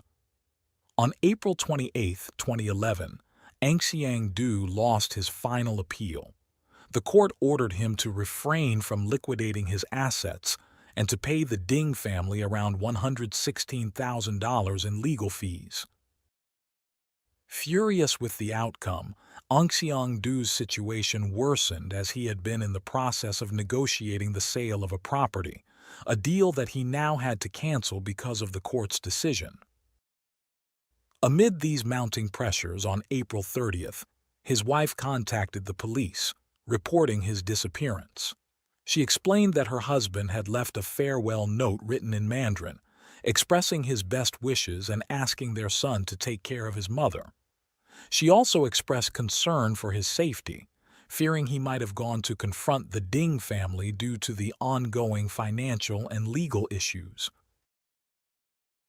Given the tense history between Aung Seong-doo and the Dings, local authorities in West Midlands contacted their counterparts in Northamptonshire, asking them to check on the Ding family's home. On the morning of May 1st, officers arrived at the Ding residence, but no one answered the door and the family's car was not present. Assuming they were not home, the officers left a card in the mailbox and departed. Later that day, police were called back to the Ding home by a neighbor who reported that something seemed wrong. He had not seen the family in 2 days, which struck him as unusual. He knocked on the door several times, but there was no response. When he peered through the kitchen window, he was horrified to see what appeared to be a leg lying in a pool of blood. The officers who returned to the scene were met with a gruesome sight: the bodies of all 4 Ding family members, who had been brutally stabbed. Investigators soon realized that they had visited the same house earlier in search of Aung Seong-doo following his wife's report of his disappearance. They also discovered that days before the murders, there had been a call to emergency services from the Ding residence. Unfortunately, due to a miscommunication regarding the call's location, officers were sent to the wrong address. After confirming that the occupants of that property were safe, the police had closed the case, thinking it might have been a prank call. While authorities were searching the wrong location, the Ding family was in greater danger than anyone realized. As investigators scoured the crime scene, they discovered a sharp object near the kitchen sink that did not match the other utensils in the home. Believing it could be the murder weapon, they sent it for analysis. Forensic teams also found fingerprints scattered throughout the house. The 4 bodies were transported to the forensic service, where the cause of death for each was confirmed to be stab wounds. Jeff had sustained 23 injuries, Helen 13, while Nancy had 11 wounds and Alice had 4. The medical examiner determined that the time of death was between 3 and 4 p.m. on April 29th. The community was devastated by the murders, as the Ding family was well loved by all. Friends, relatives, and the wider community gathered at the local church to bid their final farewells. Among those in attendance were Jeff's colleagues and the daughter's school friends. During the ceremony, Jeff's co-workers spoke of his dedication to engineering, while Nancy and Alice's teachers and friends remembered their talents, kindness, and academic dedication. In addition to the funeral, other memorials were held. At Alice's school, daffodils were planted in her honor. A commemorative plaque and a tree were also installed to remember her. Meanwhile, as friends and family tried to cope with their loss, detectives had already launched an intense investigation. Aung Seong-doo quickly became the prime suspect due to his long-standing legal dispute with the Ding family. The results from the fingerprints found at the crime scene matched Aung Seong-doo's, confirming his involvement. Initially, based on the farewell note he left his wife, officers believed he might have taken his own life after committing the murders. However, a thorough examination of digital evidence revealed multiple sightings of Aung Seong-doo throughout the UK, which is heavily monitored by surveillance cameras. Unbeknownst to him, every step he took before and after the crime was captured on camera. His missteps began when he left his house on the morning of April 29th. He hadn't considered the possibility of being tracked and took no precautions. His movements were traced back to that morning around 10 a.m. when he left his home to head to the store where he practiced Chinese medicine. His wife normally accompanied him, but that day she stayed home to watch the royal wedding, which was taking place. Ang Siang-du drove to the train station, bought a ticket to Birmingham, and surveillance cameras recorded every moment. He spent little time at his shop, just enough to write a farewell note to his wife and retrieve a bag containing a knife. After that, he boarded a train to Birmingham and began his grim journey, switching to a bus at Northampton Station, arriving at 12:37 p.m. From there, he boarded another bus heading to the town where the Ding family lived. He appeared perfectly calm as he asked the bus driver for directions, though the driver mistakenly gave him the wrong address, forcing Ang Siang-du to walk a considerable distance to reach the Ding residence, which he finally arrived at around 3 p.m., committing the brutal murder shortly after. Despite initial searches at airports and Eurostar services yielding no results, police later determined that Ang Siang-du had driven to London and abandoned his car on a residential street.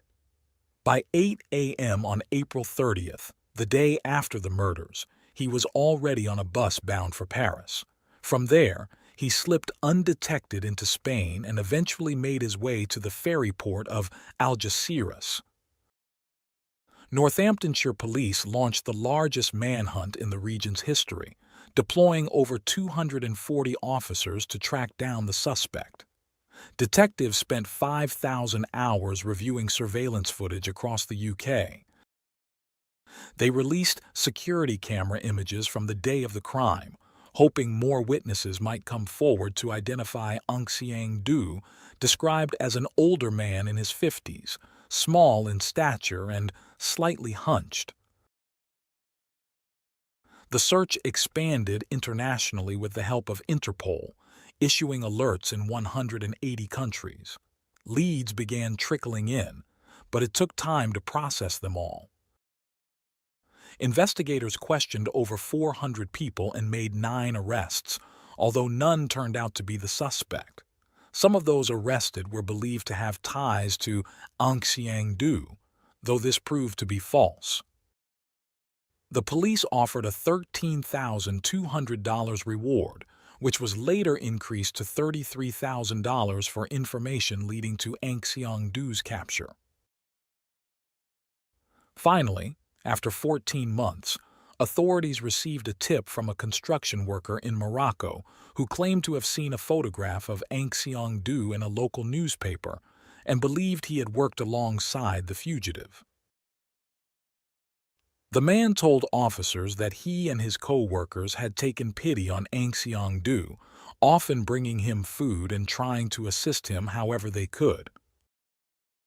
Upon learning this, UK police traveled to Spain and requested Ang Siang-du's capture by Moroccan authorities. Ang Siang-du was arrested on July 7, 2012, in a partially constructed apartment building in Tangier, where he had been sleeping on a makeshift bed and using a small gas stove to cook. When confronted with the evidence, he couldn't deny his involvement in the murders and confessed to everything. Although there was no formal extradition agreement between the UK and Morocco, British authorities submitted an official request to the Ministry of the Interior, and Ang Siang-du was eventually flown to Heathrow Airport on February 20, 2013, to face justice for his crimes. On February 21st, he appeared before Northampton Magistrates Court, where he was charged with 4 counts of murder for the Ding family killings and remanded in custody awaiting trial. The capture of Ang Siang-du marked a significant achievement for British law enforcement. However, this success was somewhat overshadowed by the Independent Police Complaints Commission's report, which highlighted the error made with Alice's emergency call on the day of the murders. According to the report, If the police had used more detailed controls and an available subscriber verification system, they could have identified the Ding family's correct address, allowing the emergency to be attended to within minutes. While police admitted their mistake, forensic experts stated it was unlikely that the family could have been saved, given the severity of their injuries. However, they acknowledged that a prompt response might have led to Aung Seong-do being apprehended at the scene, as it was confirmed he remained in the house for nearly 5 hours after the murders, even taking a nap. After several months and delays due to scheduling changes, Aung Seong-do's trial, at age 55, began on November 12, 2013, at Northampton Crown Court. While Aung Seong-do did not deny killing the family, his defense team argued that the decade-long legal battle with his former business partners had left him suffering from severe depression, which impaired his judgment. They contended that he should be charged with manslaughter on the grounds of diminished responsibility rather than murder as the prosecution sought. The defense centered on Aung Seong-do's mental and emotional state at the time of the killings, calling a forensic psychiatrist who had previously interviewed him. According to the psychiatrist, Aung Seong-do confessed to purchasing the sharp object months before the murders, intending to use it to end his own life due to his dire financial situation and deep depression. He recounted that while at his shop, he remembered the weapon in his bag and brought it with him on the trip from Birmingham to Northampton, planning to use it to force Jeff to pay the money he believed he was owed from their legal dispute. When asked if he intended to harm the family, Aung Seong-do responded that he might have had that thought. He insisted that he hadn't planned to kill them and wouldn't have gone to their house if he had. He also mentioned that if the Dings had apologized to him, the attack wouldn't have happened. In his confession, Aung Seong-do stated that once inside the house, he asked Jeff for money, but Jeff allegedly insulted him, mocked him, and ordered him to leave or he would call the police. Aung Seong-do then claimed that he pulled out the weapon and everything went black. He described how Jeff's voice and image became distorted, harsh, and ugly as he attacked him. The forensic expert explained this as evidence of Aung Seong-do entering a heightened state of excitement. According to Aung Seong-do, while attacking Jeff, he felt a hand pulling his arm and turned to find Helen, whom he also stabbed. He stated that he didn't remember how many times. Hearing a noise upstairs, Aung Seong-do said he went to investigate and found the daughters, whom he also stabbed. When recounting the murders of the girls, he broke down, saying he didn't know why he had done it, describing the act as a great sin. Afterward, Aung Seong-do claimed he fell asleep in the house, waking up only after it had gotten dark. Seeing a wallet and car keys nearby, he decided to flee. Initially, he considered finding his other former business partner to harm him as well, but after getting lost, he chose to escape instead. For the prosecution, this was a calculated plan set into motion after Aung Seong-do's legal options had run out. Prosecutors argued that his financial ruin was the catalyst for the murders, which were acts of cold-blooded revenge.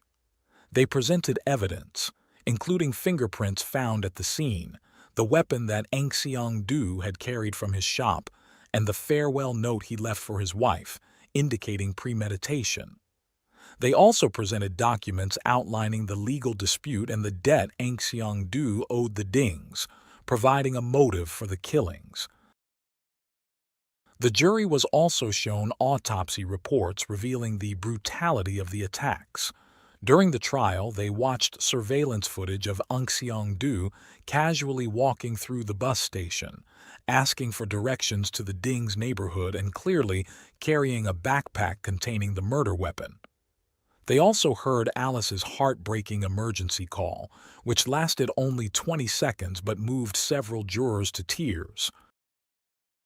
Additionally, a school friend of Alice and a neighbor testified that they had seen a strange man near the Ding's house on the day of the murders. The girl had told her father, who went to investigate, but, seeing the man, assumed he was a family acquaintance and told his daughter to play away from the house. Neither noticed blood on the man's clothes, but they recalled that his beige jacket was buttoned up to the neck.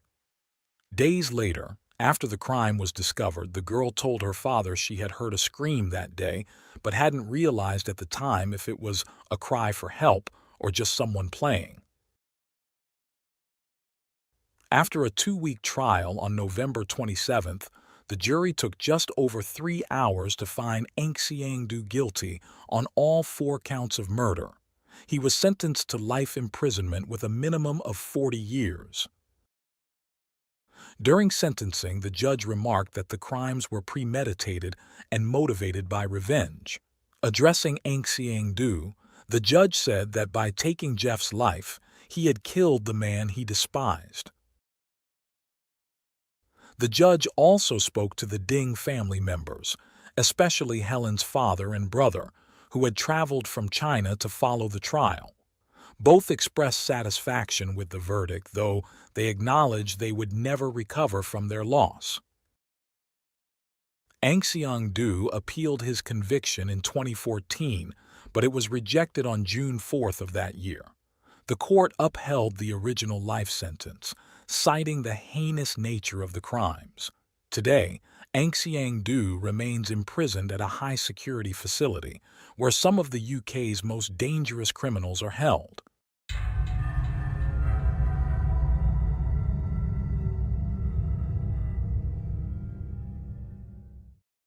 Thanks for tuning in to Unreal True Crime.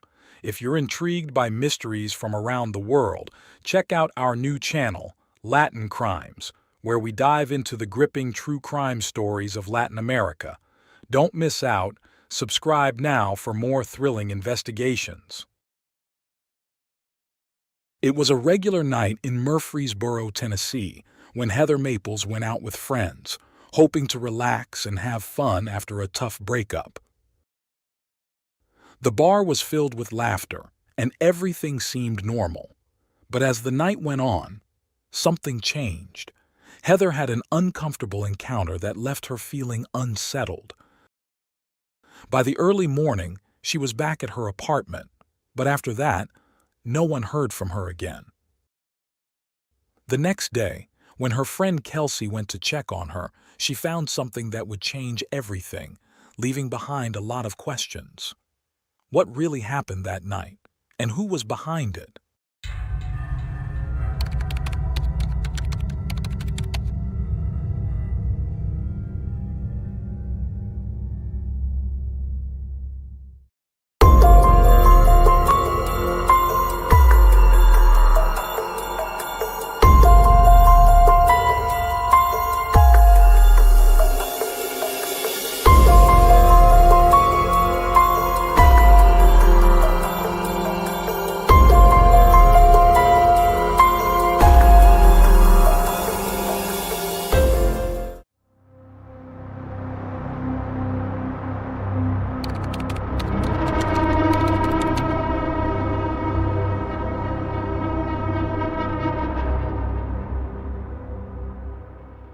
Heather Maples was born on August 23, 1992, in Ocala, Florida.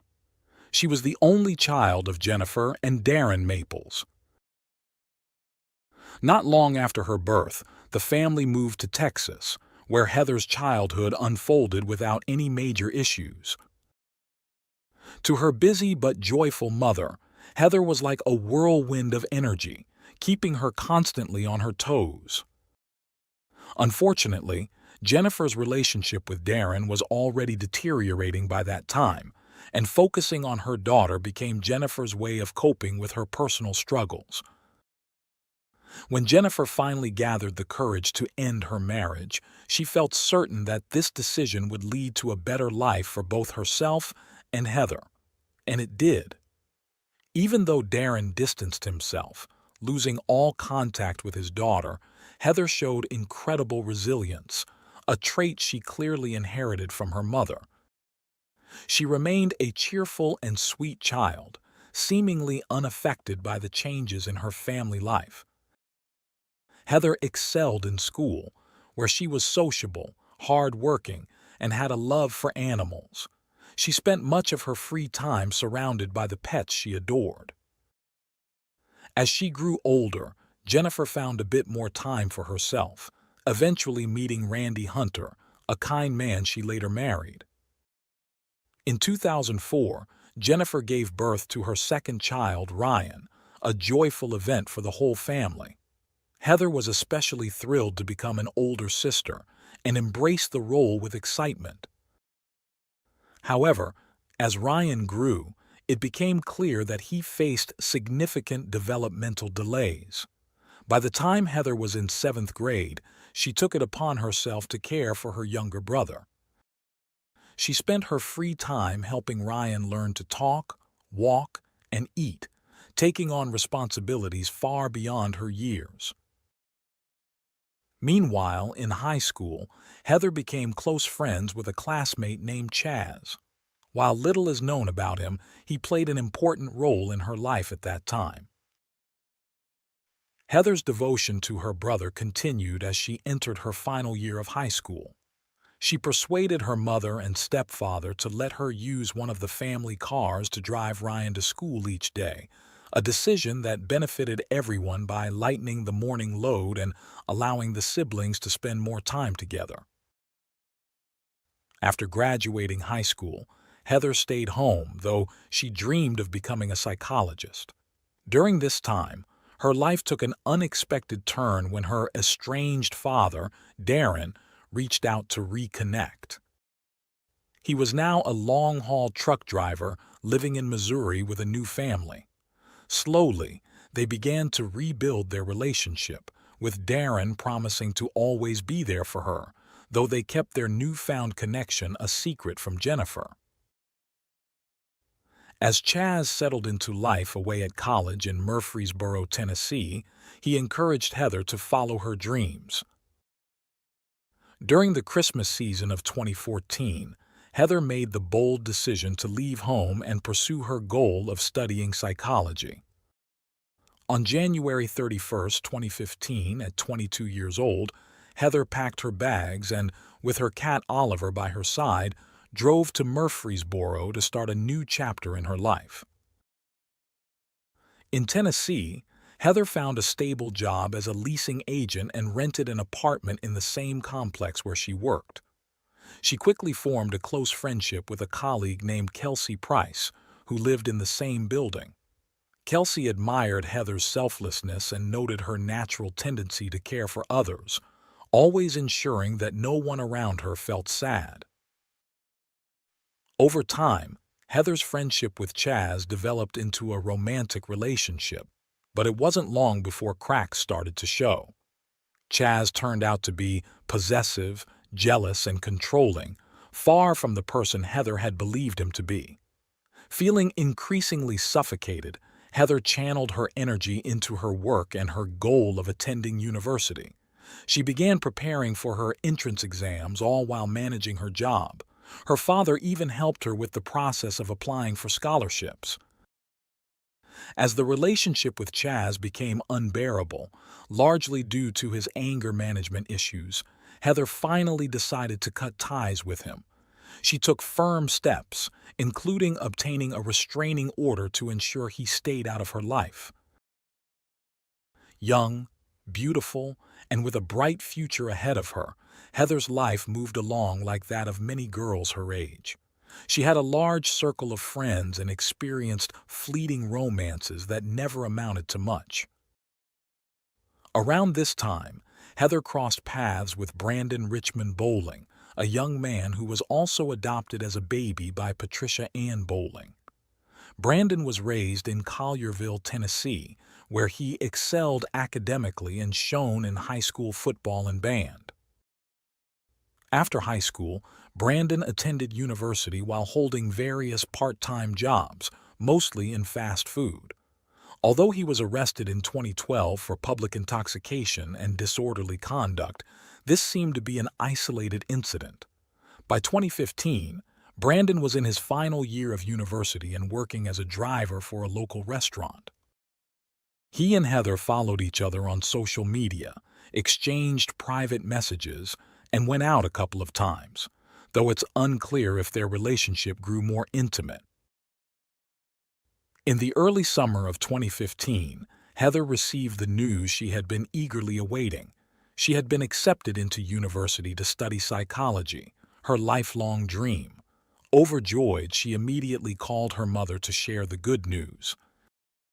She then told her father, and the two made plans to reunite in mid-August. Darren even promised to fix up an old car he no longer used as a gift for her. On Thursday, August 6, 2015, the day unfolded like any other. During the workday, Heather told her friend Kelsey that she was planning to go out that night and asked her to check on her in the morning if she didn't show up on time or answer her phone. She assured Kelsey that she'd likely just sleep through her alarm. Around 10 p.m., Heather went out to a bar with some friends. It was a typical night out, perhaps filled with confessions between friends, especially as Heather was still feeling vulnerable after her recent breakup with Chaz. Later that evening, Brandon happened to be at the same bar, though they didn't seem to interact or exchange messages. Later in the night, Heather contacted a guy she had recently met, a man named Michael, whose full identity remains confidential. Surprised by her call, as they weren't particularly close, Michael agreed to meet up with her after she told him someone at the bar was bothering her. They left together and went to a nearby place to grab something to eat. Heather, who had been drinking, ordered eggs, toast, and bacon, famished from the alcohol. During their conversation, she handed Michael her apartment keys. Concerned for her well-being, Michael instinctively pocketed the keys, hoping she would sober up a little. After Heather finished her meal and appeared more clear-headed, they left the restaurant, and Michael dropped her off at her apartment around 2:15 a.m. on Friday, August 7, 2015. She didn't need her keys to enter as she had left her door unlocked in her rush earlier that evening. The next morning, Kelsey arrived at work on time, as usual, and wasn't surprised that Heather hadn't shown up yet. Punctuality was never Heather's strong suit. However, when Kelsey couldn't reach her by phone, she decided to stop by Heather's apartment. Finding the door unlocked, she went inside. What Kelsey saw upon entering the room shook her to the core. She found Heather lying lifeless on the floor, and in that instant, Kelsey knew something was terribly wrong. Overcome with fear, she ran outside, trembling, to call emergency services. The Murfreesboro Police Department arrived at 9:30 a.m. and immediately noticed that there were no signs of forced entry, and nothing appeared to have been stolen, including Heather's cell phone, which was still in the apartment. The young woman was partially dressed and lay on a mattress on the floor. The detectives quickly concluded that there were clear signs of a sexual assault, and evidence of a violent struggle was evident, particularly with the blood spatters on one of the walls. It was obvious that Heather's final moments had been a nightmare. As investigators combed the scene for clues, they found a potential lead, a fingerprint near the top of the bedsheet. While the police were gathering evidence, Michael arrived at the apartment, still carrying Heather's keys.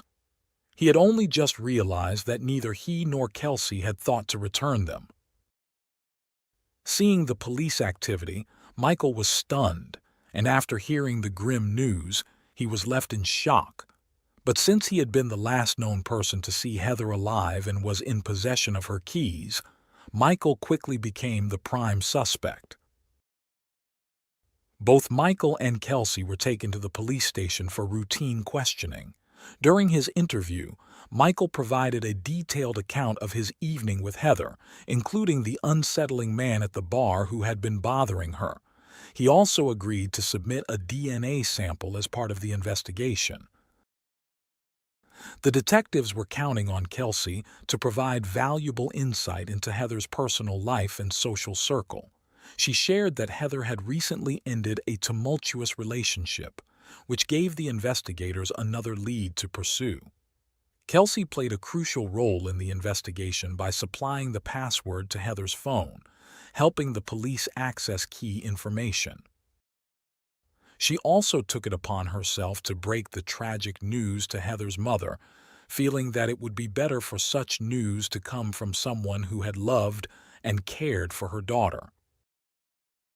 Meanwhile, investigators reviewed security footage from the places Heather had visited the night before. Everything aligned with Michael's account of the events, and when his fingerprints didn't match those found at the scene, he was cleared of suspicion. Investigators then shifted their focus to Chaz, Heather's ex-boyfriend.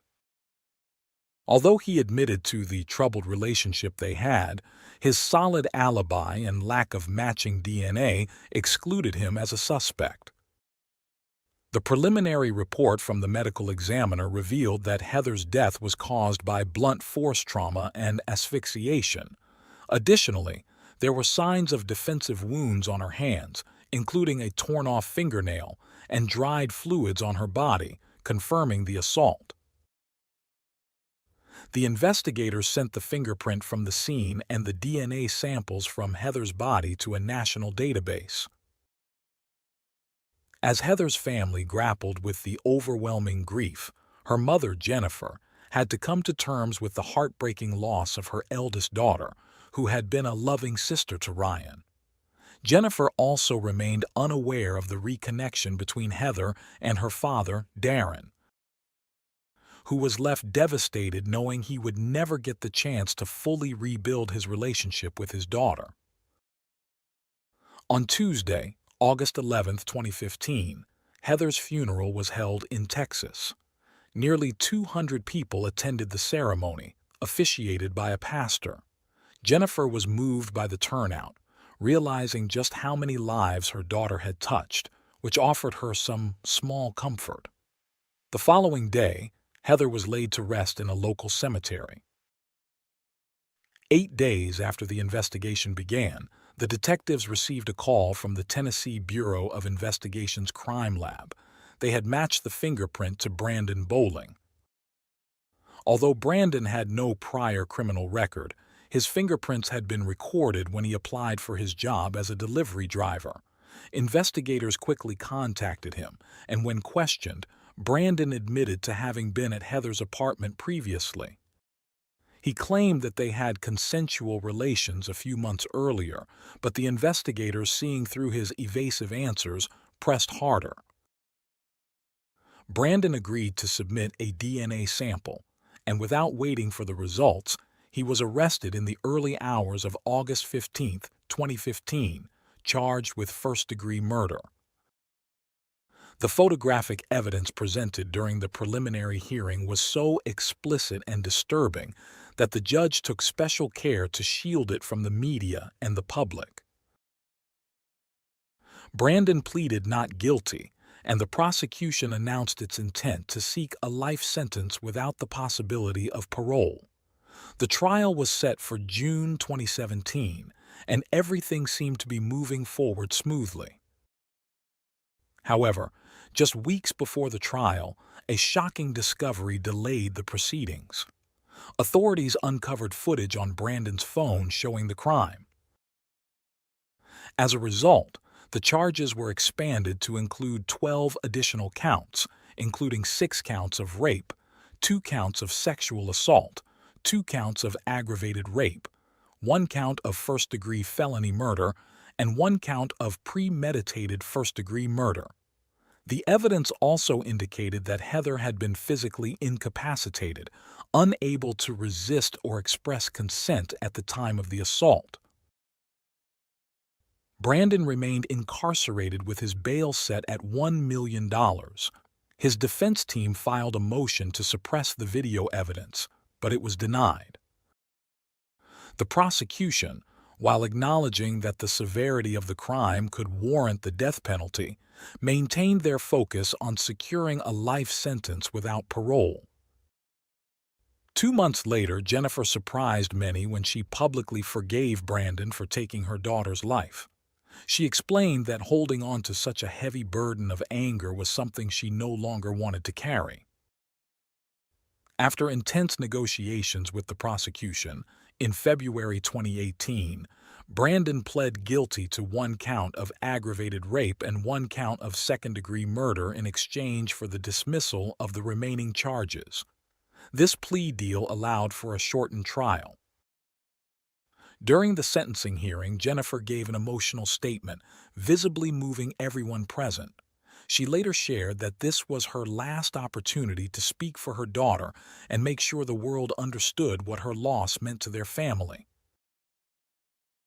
The judge sentenced Brandon Bowling to 40 years in prison, along with an additional 15 years for the crimes committed against Heather. The sentences would run concurrently, and Brandon would be ineligible for parole for 4 decades. After the hearing outside the courtroom, Jennifer approached Brandon's mother, Patricia, and without hesitation, embraced her. In that moment, the 2 women shared their sorrow as mothers, vowing to pray for one another. When asked later by local media, Jennifer explained that Patricia, like her, had always hoped for the best for her child's future. Brandon Bowling is currently serving his sentence at a medium-security prison in Whiteville, Tennessee, where he will remain until his release date in 2053. Even after his release, his name will be listed in the U.S. Sex Offender Registry.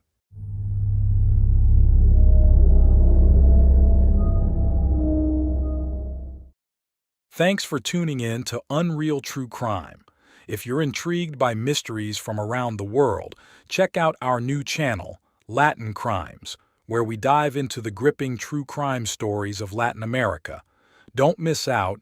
Subscribe now for more thrilling investigations.